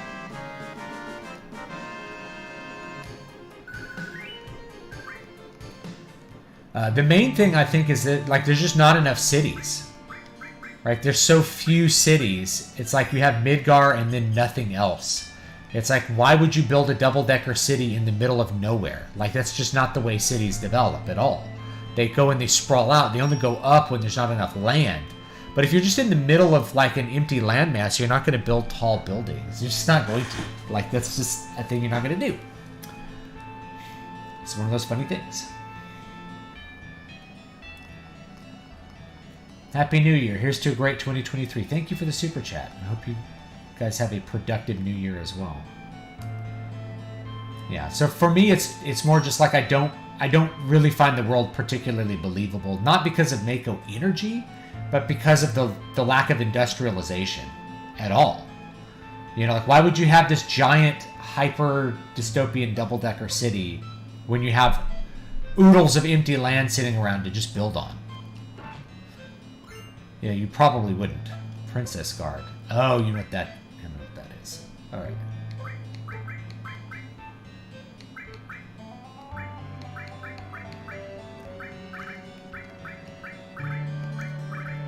Well, maybe not. Princess Guard. There it is.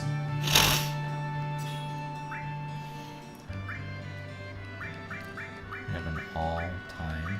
We have another all material.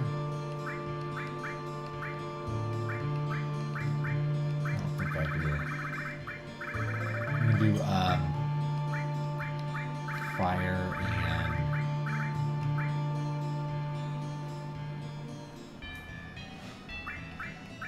elemental. Still put ice in there. Let's do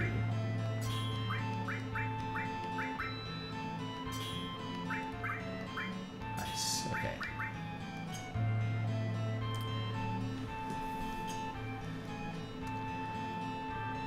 Like, it should be more like Ravnica, where, like, the entire city is a converted... the entire world is, like, some kind of converted city. And they're using Mako energy to make food and stuff. Like, to me, that is a little more believable.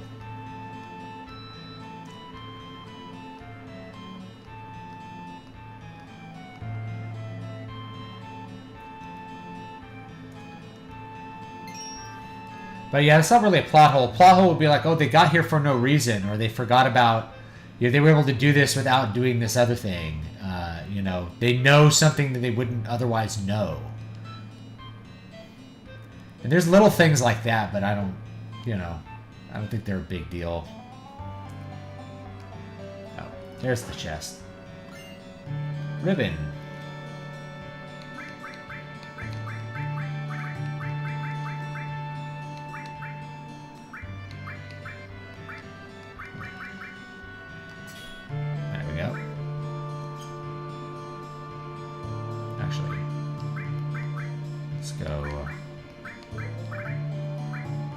Cape and ribbon.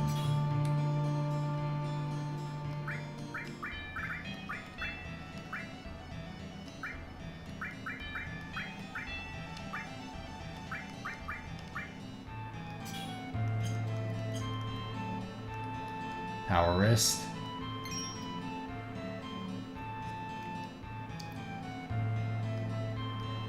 Once you get kind of going on this cycle, it's really pretty easy. You just spin it around 1 more hour.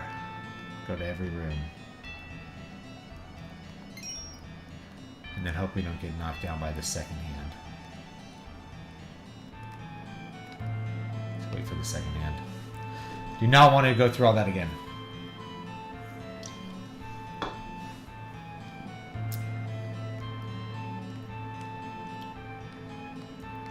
I'm going to do a little video on the new Puss in Boots movie.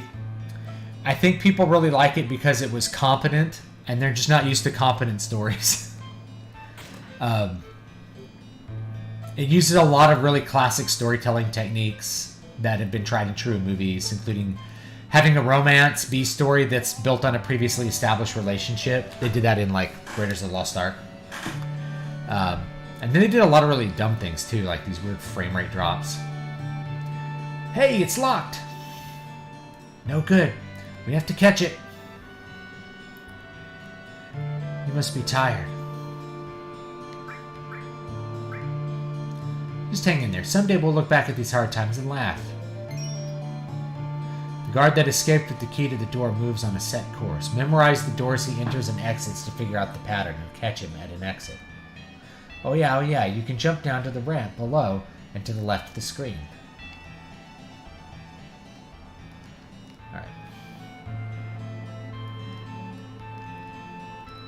Jump to the lower level with the circle button.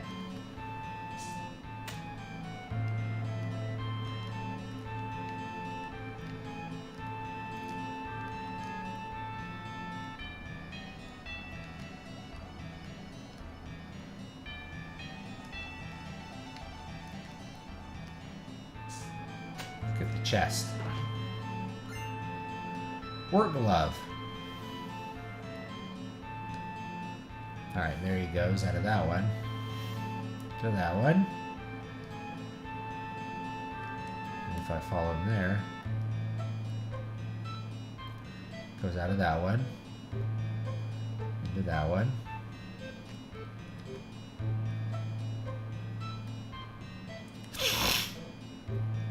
Out of that one. All the way across. And down.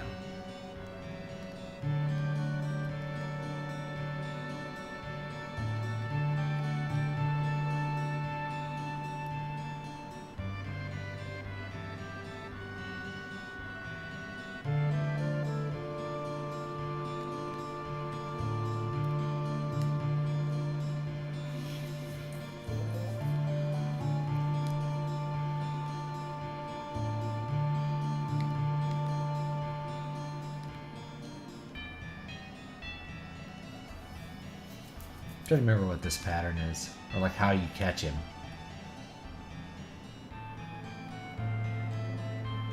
This one should take you up top.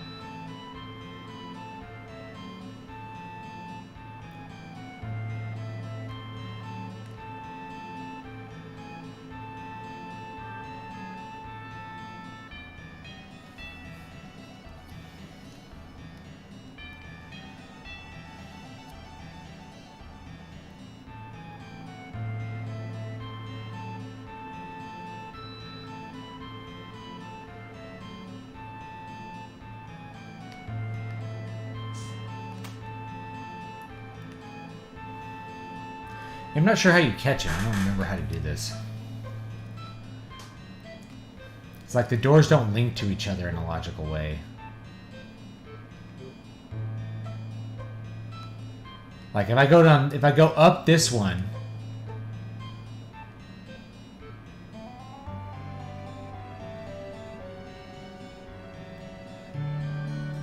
it takes me up there, but if I go down through here, it takes me out a different door.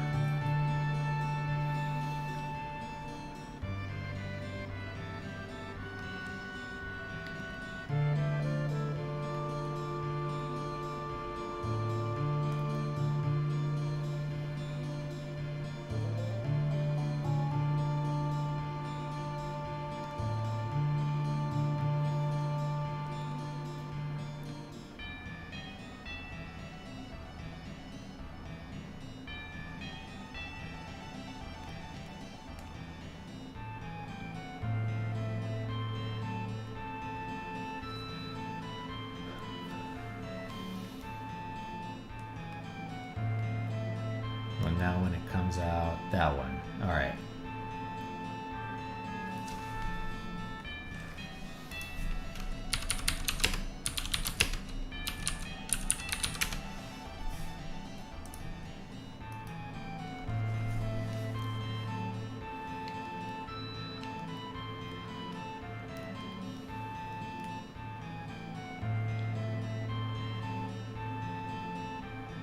Goes up top. Yeah, and then he comes out a different one up there. It's really weird. Like you would think it would be a set thing, but it's not.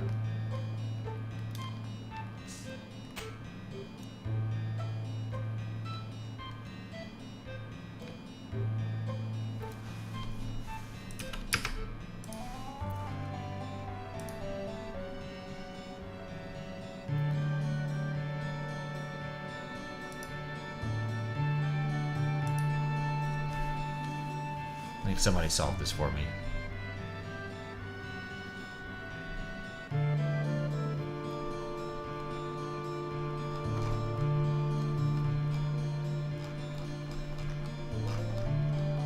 I don't want to spend all my time doing this.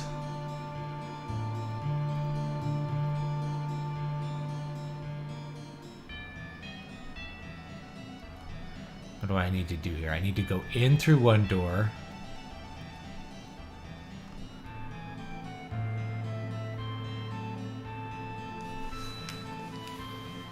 I think I have to pick to go into the door that he's going to come out of.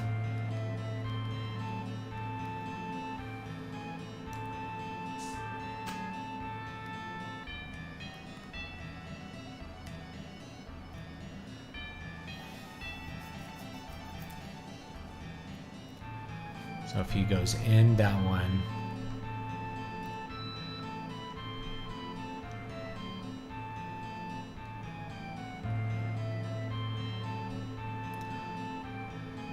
it's gonna come out at number 6. If I can get up to that. Yeah, okay. Yeah, it comes out at number 6.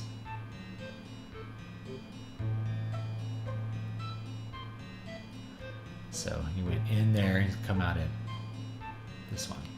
Alright. Should be able to go in here and catch it. Door unlocked! Alright, there we go.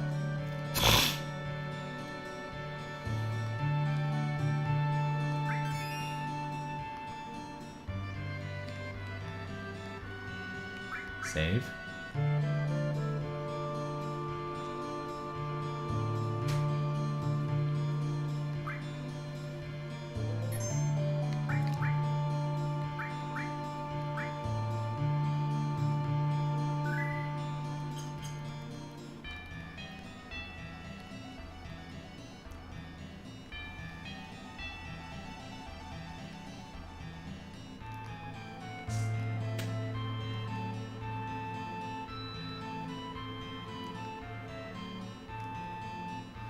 Alright, here we go.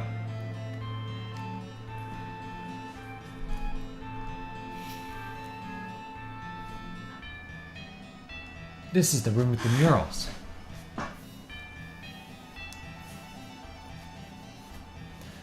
Where are you, Sephiroth? Here he is.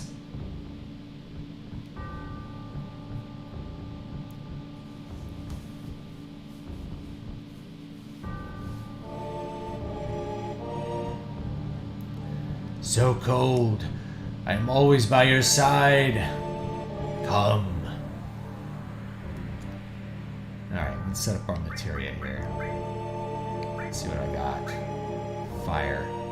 I think we have a guy that's coming up with fire, so let's do maybe skill.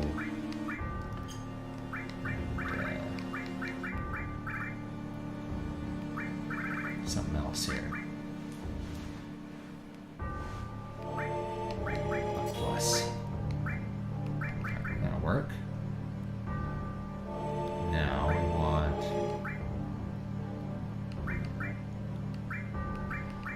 elemental ice.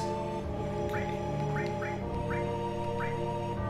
All time we want.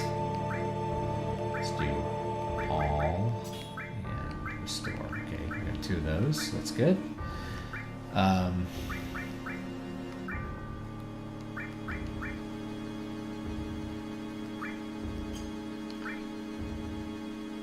Nice, that's good. Might work.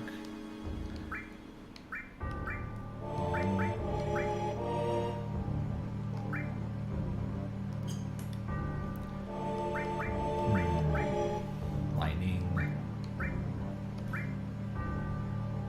Minito, we don't need that. HP plus. We use steel. We try stealing from the boss. That'll work.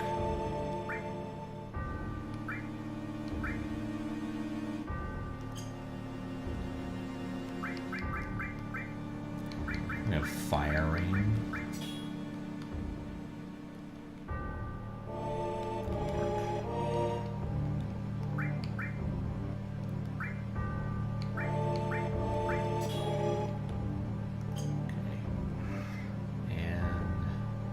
I think that's probably good.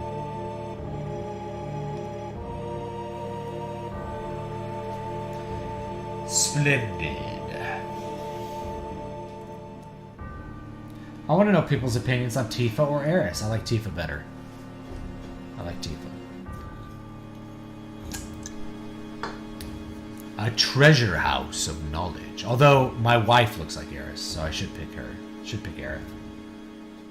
I don't understand what you're saying.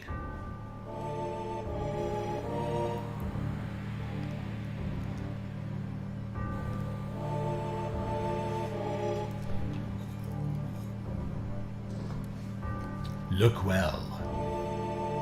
And what?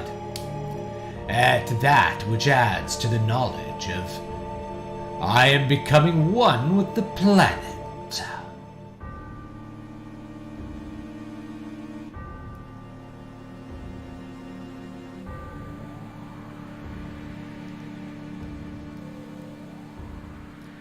Mother, it's almost time. Soon we'll become one.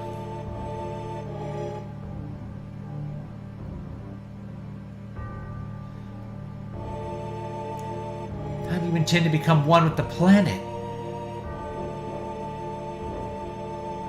It's simple. Once the planet is hurt, it gathers spirit energy to heal the injury.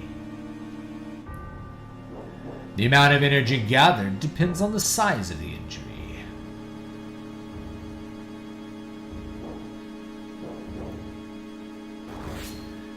What would happen if there was an injury that threatened the very life of the planet? Think how much energy would be gathered.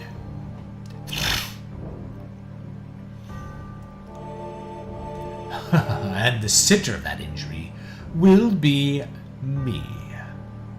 All that boundless energy will be mine. By merging with all the energy of the planet, I will become a new life form, a new existence. Melding with the planet, I will cease to exist as I am now, only to be reborn as a god to rule over every soul. An injury powerful enough to destroy the planet? Injure the planet? Behold that mural, the ultimate destructive magic, Meteor. That'll never happen. Wake up. Where are you, Sephiroth? Wait, Cloud.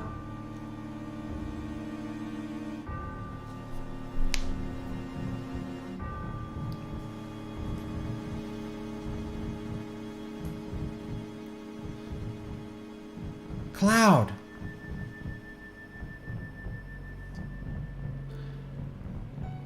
Cloud, what are you doing?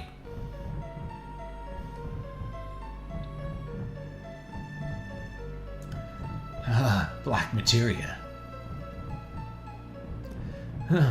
Call Meteor. Cloud, get a hold of yourself. Cloud. I'm Cloud. How should I?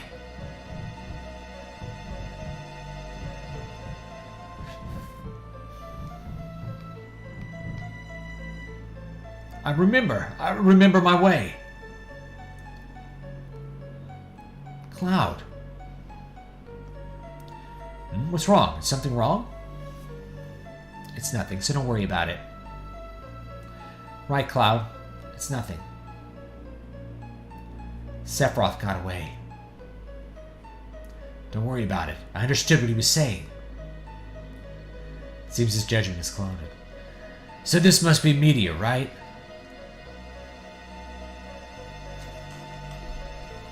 I don't know what it is, but it looks like it's going to make a mess.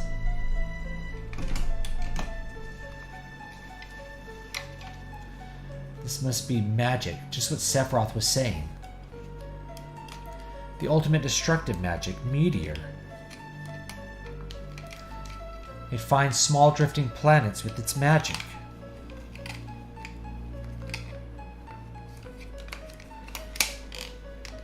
And then collides with them. This planet might get wiped out entirely.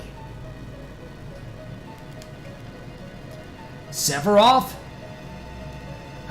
It is not me.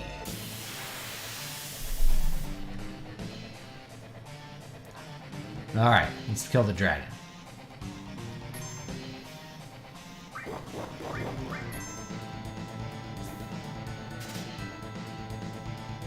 Nothing to steal. No! Here we go.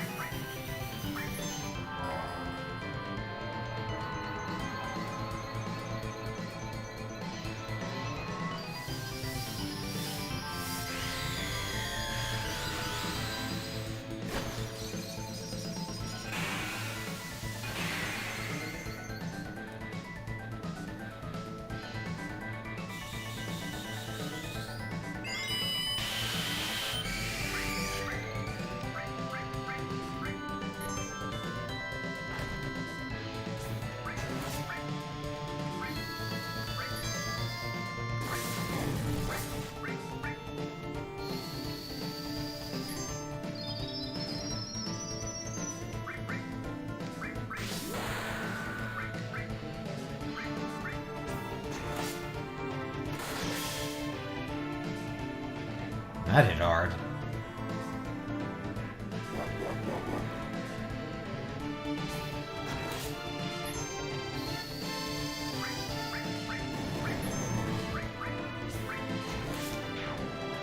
Oh, well, that was easy. Wasn't a hard boss. Dragon armlet.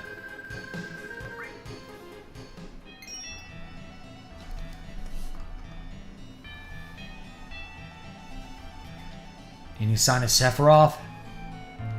He disappeared. Bahamut materia.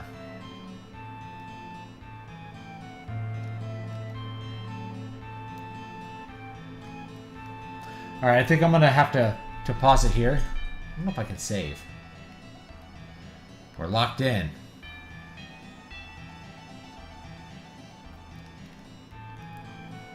Let's do this. And we'll do a save state. Overwrite state.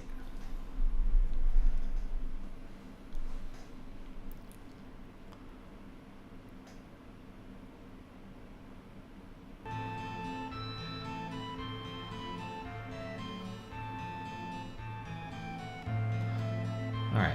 I think this is where Aerith dies. So I don't know if I might save this for later. Should we do it now or later?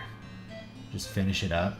I think we want to take her armor off. I think you lose her armor, so bronze bangle.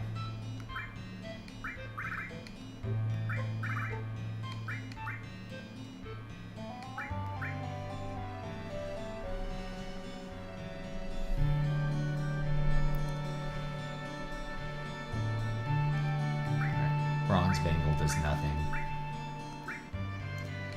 Alright. Plenty of materia there.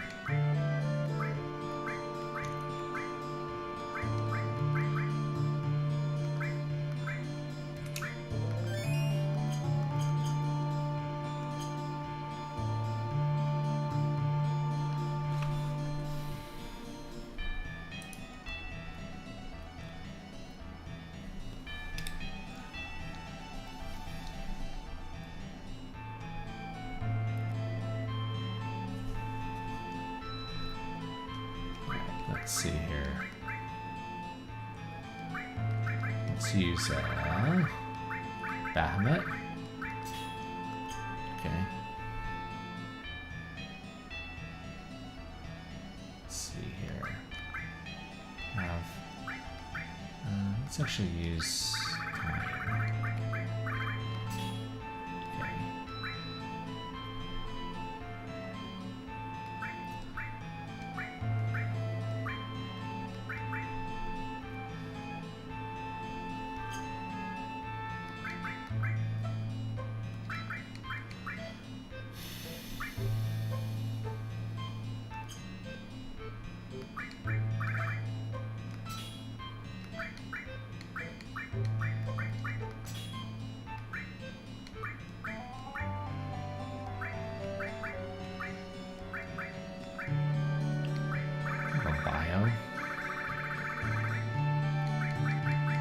Let's see it.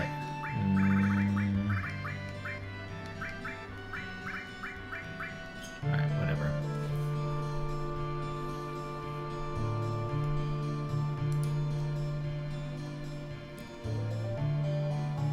Got a demon gate is the next one. Alright. Alright, let's try it.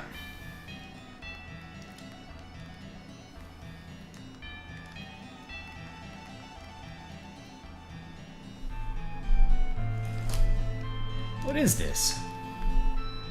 There's something written on it. Black materia. Black materia. Hey, black materia. What should we do, Cloud? Should we take it? Shake it? Leave it?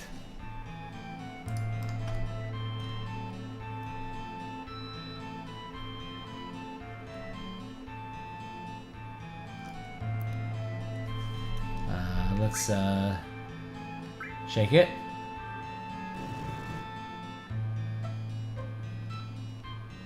Wait a minute, I'll ask.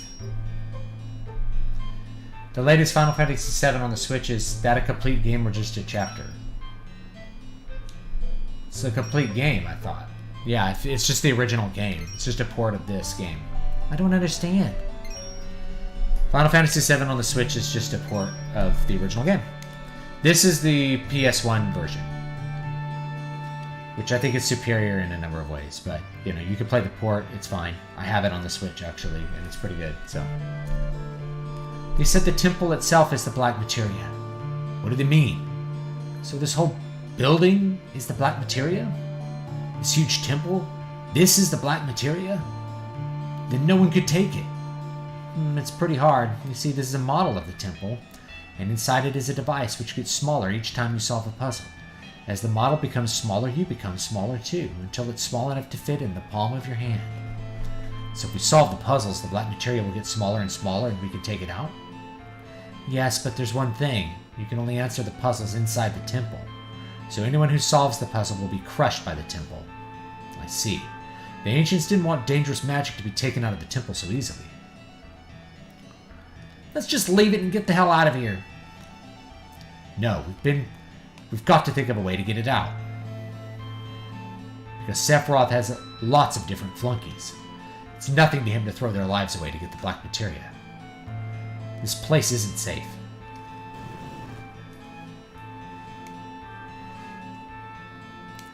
So what are we going to do?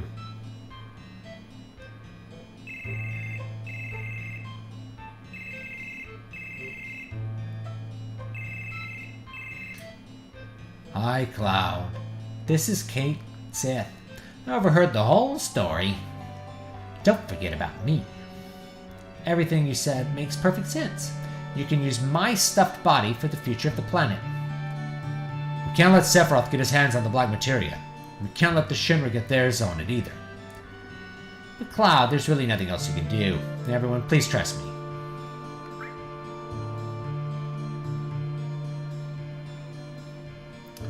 Alrighty then, leave it all to me.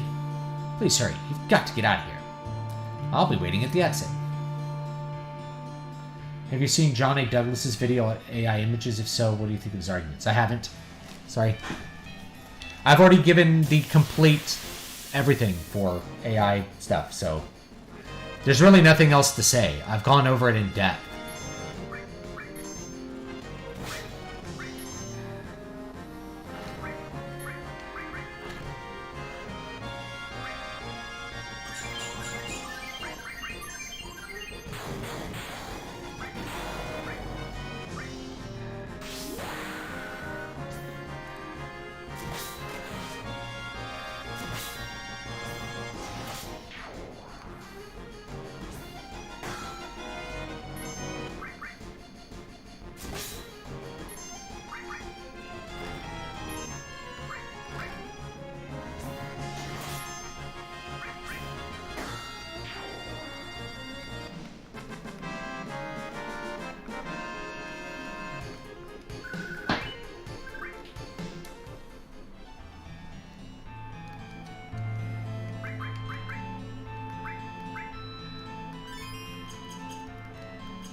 Go out now. Uh-oh.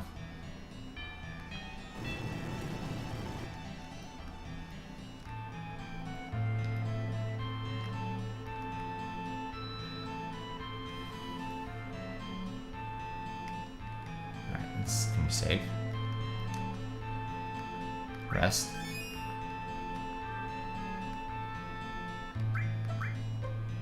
All right, we'll leave this for next time because I'm way out of time. So we'll do all the big stuff next stream, wherever that's gonna happen. Probably next week. I keep wanting to stream during the week, but it doesn't usually end up happening. So I might set up like a weekly stream. We'll see. Another like midweek stream. Maybe I'll do that by the end of the month. We'll see. We'll see how it goes.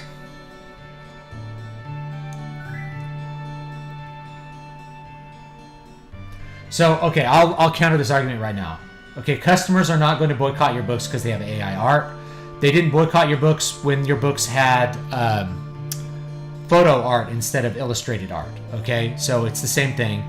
Normies don't care, and they're not able to really recognize it. So this is one of those cases where a very vocal minority of people say they're not going to buy your book if it has AI art. They won't put their money where their mouth is. They don't buy your books anyway. Most of them, answering on a Twitter poll, that's just a non-starter as far as I'm concerned. I don't believe people when they say things. I believe what they do. So if like my sales actually get hurt because of AI art, then I'll take it seriously. But I would estimate the chance of that happening to any degree of being like less than 1%. Nobody who reads cares. They don't care about floating abs on the book covers. They don't care about AI art on the book covers either. And they don't care about stock photos on the book covers versus illustrations. Nobody is not buying a book because you didn't spend $1,500 on an illustrator. That ship has sailed 20 years ago, probably more. So no, I don't think that's going to happen. People who are terminally online can think that because your perception of reality is distorted. But people are not going to stop buying your books because they have AI art. They won't even know that it has AI art. People who aren't trained artists are very bad at recognizing what is and is not AI art. You're learning this by people getting banned for posting things that, quote, look like AI art that aren't, right? It's the reality. So that's my counter to that is that I think you're delusional, right? A Twitter poll is not going to be realistic. All right, that's it. So will hysteria over AI generation lead to legal or government intervention if things get out of hand? That's the question. I think it would lead to not legal. So, okay, all right, I guess so there's a little bit more to say on the technical side. People are like, lawsuits are going to happen. I don't see any lawsuit. Well, I shouldn't say that. It's possible a lawsuit could get past motion to dismiss and actually get into discovery. California successfully sued Blizzard Entertainment, saying that they will know who the plaintiffs were once they get into discovery, which is insane as far as legal procedure goes, civil procedure. It's actually crazy. There were 10 John Does, and they said, we don't even know who they are until we go into discovery. And the lawsuit went ahead. This would normally be dismissed out of hand. So how are you going to sue? How are you going to sue an AI company? Hey, we're suing you for copyright violation. Okay, what images... how did the copyright violation happen? Well, you downloaded images to a computer and then let a program process those images. Okay, is that a violation of copyright? According to the law, it's very hard to see that is. Moreover, how do you know which images they downloaded unless they make their data sets publicly available? Unless they say, here's the images we downloaded and where we got them from. That's the only way that you can say that there's a copyright violation. And then you have to say it's materially different from you doing a Google search and downloading all those images when you do a Google search. Because when you do a Google image search, you are downloading the images to your computer. Every time you do a Google search, you are copying all those images onto your local hard drive every time you do a Google image search. So is that materially different? Is that meaningfully different from feeding it into a software program after the fact, right? Having a software program, because Google already does this, Google has robots that crawl the web and archive and basically make databases of all the images on the internet. Is that different from a computer program looking at them and then generating outputs based on those? Because they're both looking at using the images as inputs and creating outputs from them. But the AI is creating an image output rather than a set of image outputs rather than like a list of where the images are so you can click on them. So are they different? I think it'd be really hard unless you, prior to discovery, have knowledge of every image that they've downloaded. Then who has the right to sue? Okay, you have to create a class action lawsuit that has a significant number of people who have a right to sue for copyright violation. So it's going to be very difficult. It could get into discovery, but I don't see it happening. What I think is much more likely, and people have brought this up, it's much more likely that companies like Disney will push legislation to do it. So if the legislation goes through that defines putting the images into a software program as copyright violation, which means if I download stock images and put them into a working book cover, but I don't use them for the final product, usually that's not copyright violation because I'm not copying the images. I'm not publishing them. Copyright is about publication as far as the legal side of it goes. well, then that will end the AI art things for anyone that's not Disney. So yes, big corporations, just like how the big recording industry corporations put their money behind destroying file sharing, you're gonna have the same thing with AI if it goes that way. And they could totally do it because they want to use the tools.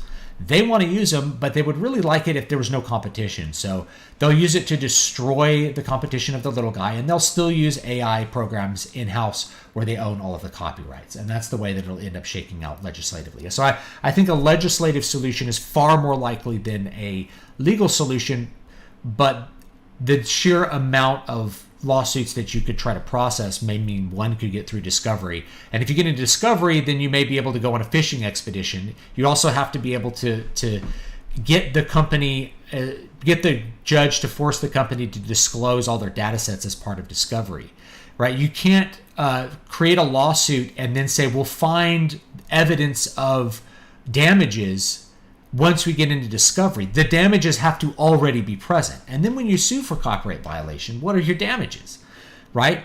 Did you somehow lose money because somebody downloaded that image and put it into a software program, right? Like, how do you assess damages? You can assess some sort of legal fine if it is in fact copyright violation, which I don't think you'd be able to prove.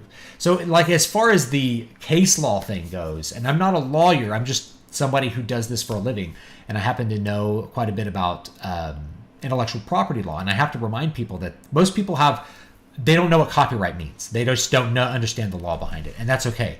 They have a conceptual idea that, like, if you're taking someone's image and using it, then you should compensate them.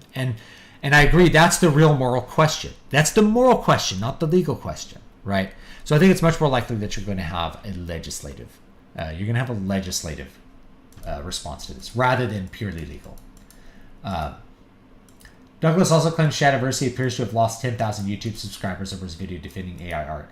He said that's fine if you're big time, but not for a beginner. A beginner won't lose 10,000. A beginner will lose 10. So it's all in proportion, right? So he may have lost 10,000 subs, but those are probably people who didn't watch his content anyway. You have to think about, like, I've been doing this for a long time, and so I know that people are like, F you, I'm unsubscribing. It's like, this is not a person who watches my content regularly. I just know that that's the case. So I just go ahead and ban them to put their money where their mouth is. That way, if they ever try to talk to me again, it's impossible. I just block them. But yeah, it's like people writing into Fox News saying, like, you need to get so-and-so off the air. These are people who don't watch Fox News. They don't watch Fox News. Why would you listen to them? So yeah, losing 10,000 subs when you have 1 million subscribers is actually not that big a deal. You're like, I can't afford to lose 10,000 subs. No, but if you have 500 subs, you might lose 2. You can afford to lose 2. It's like someone going, you're going to lose a customer. It's like, you're a customer who bought one 99-cent book. I can afford to lose 30 cents, okay? I don't need every customer if they're going to give me a headache. I just don't. You're not worth 30 cents. You're not worth the $5 a year you give me as far as book sales go, right? Tops. If you're buying every single book that I put out last year, you paid me like $4. I made $4 or $5 off of you. And I appreciate that. I love the fact that you read my books. But if you're a person that's like, I'm never reading another book from you again because I don't like you, it's like, chances are you never read any of my books to begin with, or you got them for free. I learned this the hard way years ago, is that if I give away my books for free to people, then what I get is a bunch of people who don't know what they're talking about, leaving bad reviews or negative criticism. And I don't get any benefit from that. It's like, you're not helping me by giving me your 2-bit writing takes from freshman year college. You don't know what the hell you're talking about. It's like your criticism just isn't worthwhile. And in the meantime, it's like you haven't given me any money. You're not really a customer. So yeah, it's like bad customers, like, I would fire them if I could, right? Bad subscribers, if you're in the comment section, like, constantly being a jerk, yeah, I'll fire you. Why not? Okay, so yeah, you're not going to lose 10,000 subs. You lose like 2. You got to be real, okay? The people who are going to not buy your book because it has an AI art book cover are going to be such a small minority, you can safely ignore them. And not only that, but if the AI art improves your book cover game, let's say it improves your book cover significantly, right? You're going to sell way more than you're going to lose by people pouting and saying they're not going to buy your books anymore because you used AI art instead of stock photos. people's minds are completely warped by propaganda with this. They can't seem to think about what any of this is, right? Why have I used AI art? I have a couple books. Both of these have AI art elements in them.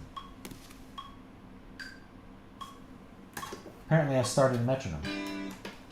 Oh, I was in... There we go. All right. I don't know if Y Signal has one.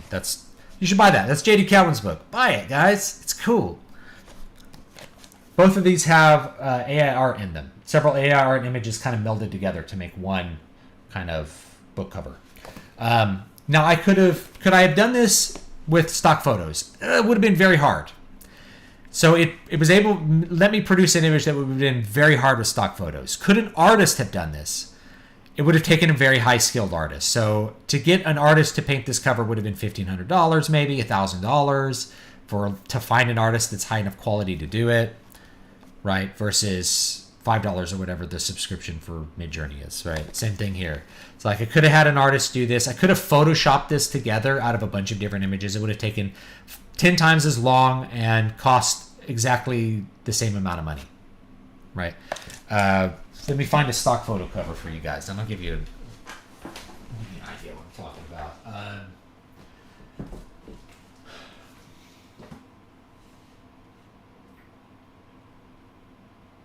There's one. That's another good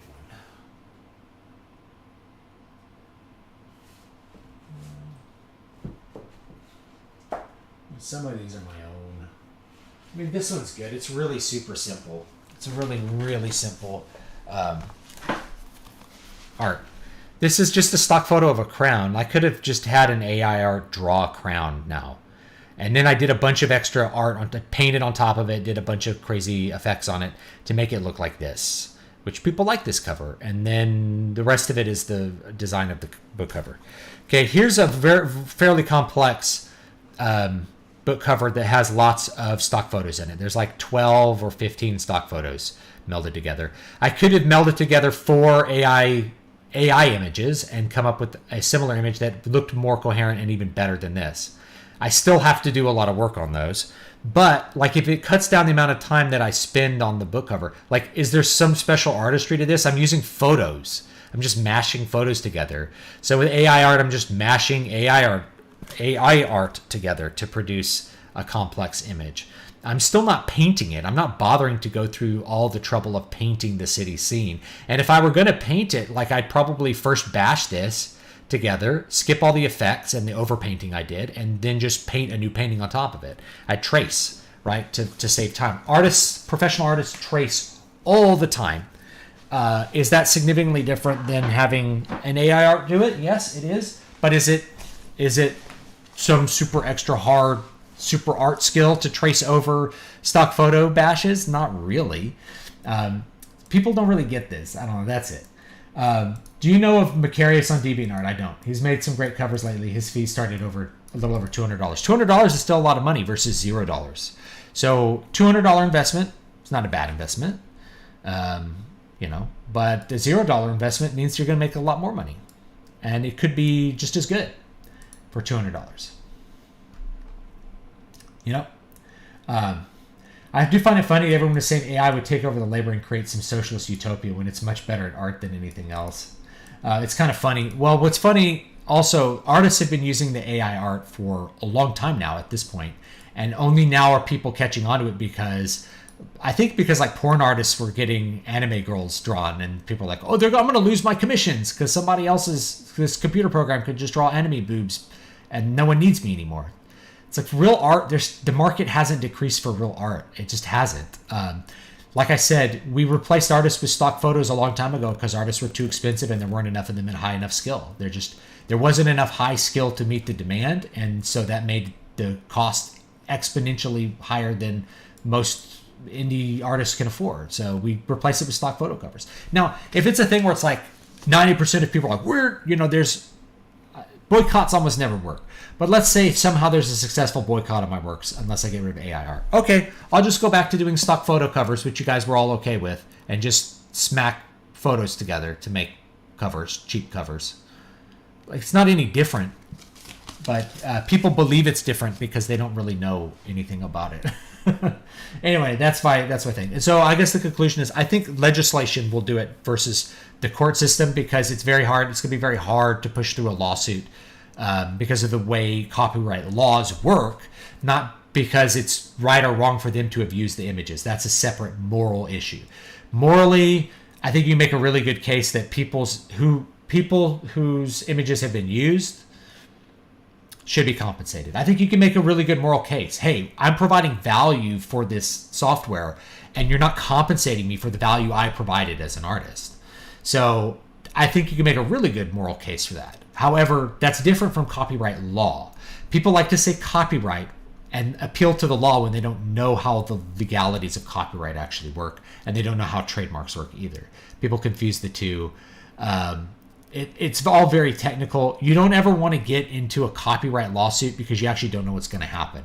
If it goes in front of a jury, there's no telling. You're rolling the dice. It's really, do you want to roll the dice for a jury? You have to get through like discovery and all that kind of stuff. And that's actually the bigger hurdle, because you have to develop a case before you can even go to trial. Like, what laws are you violating? What evidence do you have that they violated the laws? No AI art has ever published a copyrighted image. It's kind of hard to do that. Like, you're violating my copyrights. Where? It's invisible if you are. So it's hard to find that unless you publish your data sets, which, as far as I know, none of them have published data sets. Anyway, that's it. So the state getting involved is probably going to be a bad idea. Though the reason it'll get involved is because Disney will see that there's an advantage to it. And then everybody else who wants to compete with Disney will be crushed. That's the point of the law. The point of the law is not to make things even or to help these little artists that have their Patreons. They're going to get completely stomped out of the picture anyway. It's by Disney instead of by, other artists, I guess. So they're afraid of people just using AI art to replace them. Corporations. Well, the corporations would really benefit from making the AI art programs go away, because their little competition will go away, whereas they can do them in-house. They're still going to replace you if they can. Adobe wants to make an AI and train it on their massive image collection. There you go. Why not? Actually, Adobe already has AI features in Photoshop. We can go over some of them. They can change all kinds of, they can make your models look different directions or smile. And these AI tools actually work really well. So it lets you have to deal with less pictures. Like, man, this model's good, but she just doesn't have the right expression on her face. Oh, I can use my Adobe AI to give her a slightly better expression for this image I'm working on, for this cover I'm working on. To me, that's cool. That means I can use an image, right? I don't have to spend another 40 minutes searching for a different image. I can just use that one and change her expression. I love that. But other people are gonna, or I could do it with an illustration too. I could license an illustration and change the expression on it, or change the expression on AI art. We could do a stream where we do all kinds of weird things like that. Make an AI art model image, photo bash a couple of images together, change their expressions, change the lighting, change the colors, overpaint it. Paint over it, make a new painting on top of it, do all that kind of stuff. Maybe I'll set up a stream to do something crazy like that, where we'll use AI art as the starting point and we'll make something really cool at the end. Anyway, with Adobe's AI as well. Anyway, that's it, guys. That's it for today. Thanks so much for watching. Don't forget to like, comment, and subscribe. And don't be afraid of, don't let hyperboles get you down, okay? If you don't want to use AI art, you don't have to. In fact, I would prefer to hire an illustrator for most things, but I don't always have the budget for certain projects. Al Shafalda is actually a great example. I didn't expect this book to sell well. It didn't sell that well because it doesn't fit in the fantasy tropes very well at all. It's a tragedy like Children of Hurin. It's not something that most fantasy readers are going to connect with because it's just so different from what's in the genre. Well, this book would never be published if I had to pay $1,000 for an illustrated book cover for it to have a chance of selling. It just wouldn't be published. Just like how Silmarillion wasn't published when J.R.R. Tolkien was alive. So you're able to publish more things and take more risks if you can reduce the cost of things like book covers and marketing. So anyway, that's that, and I'll see you guys next time.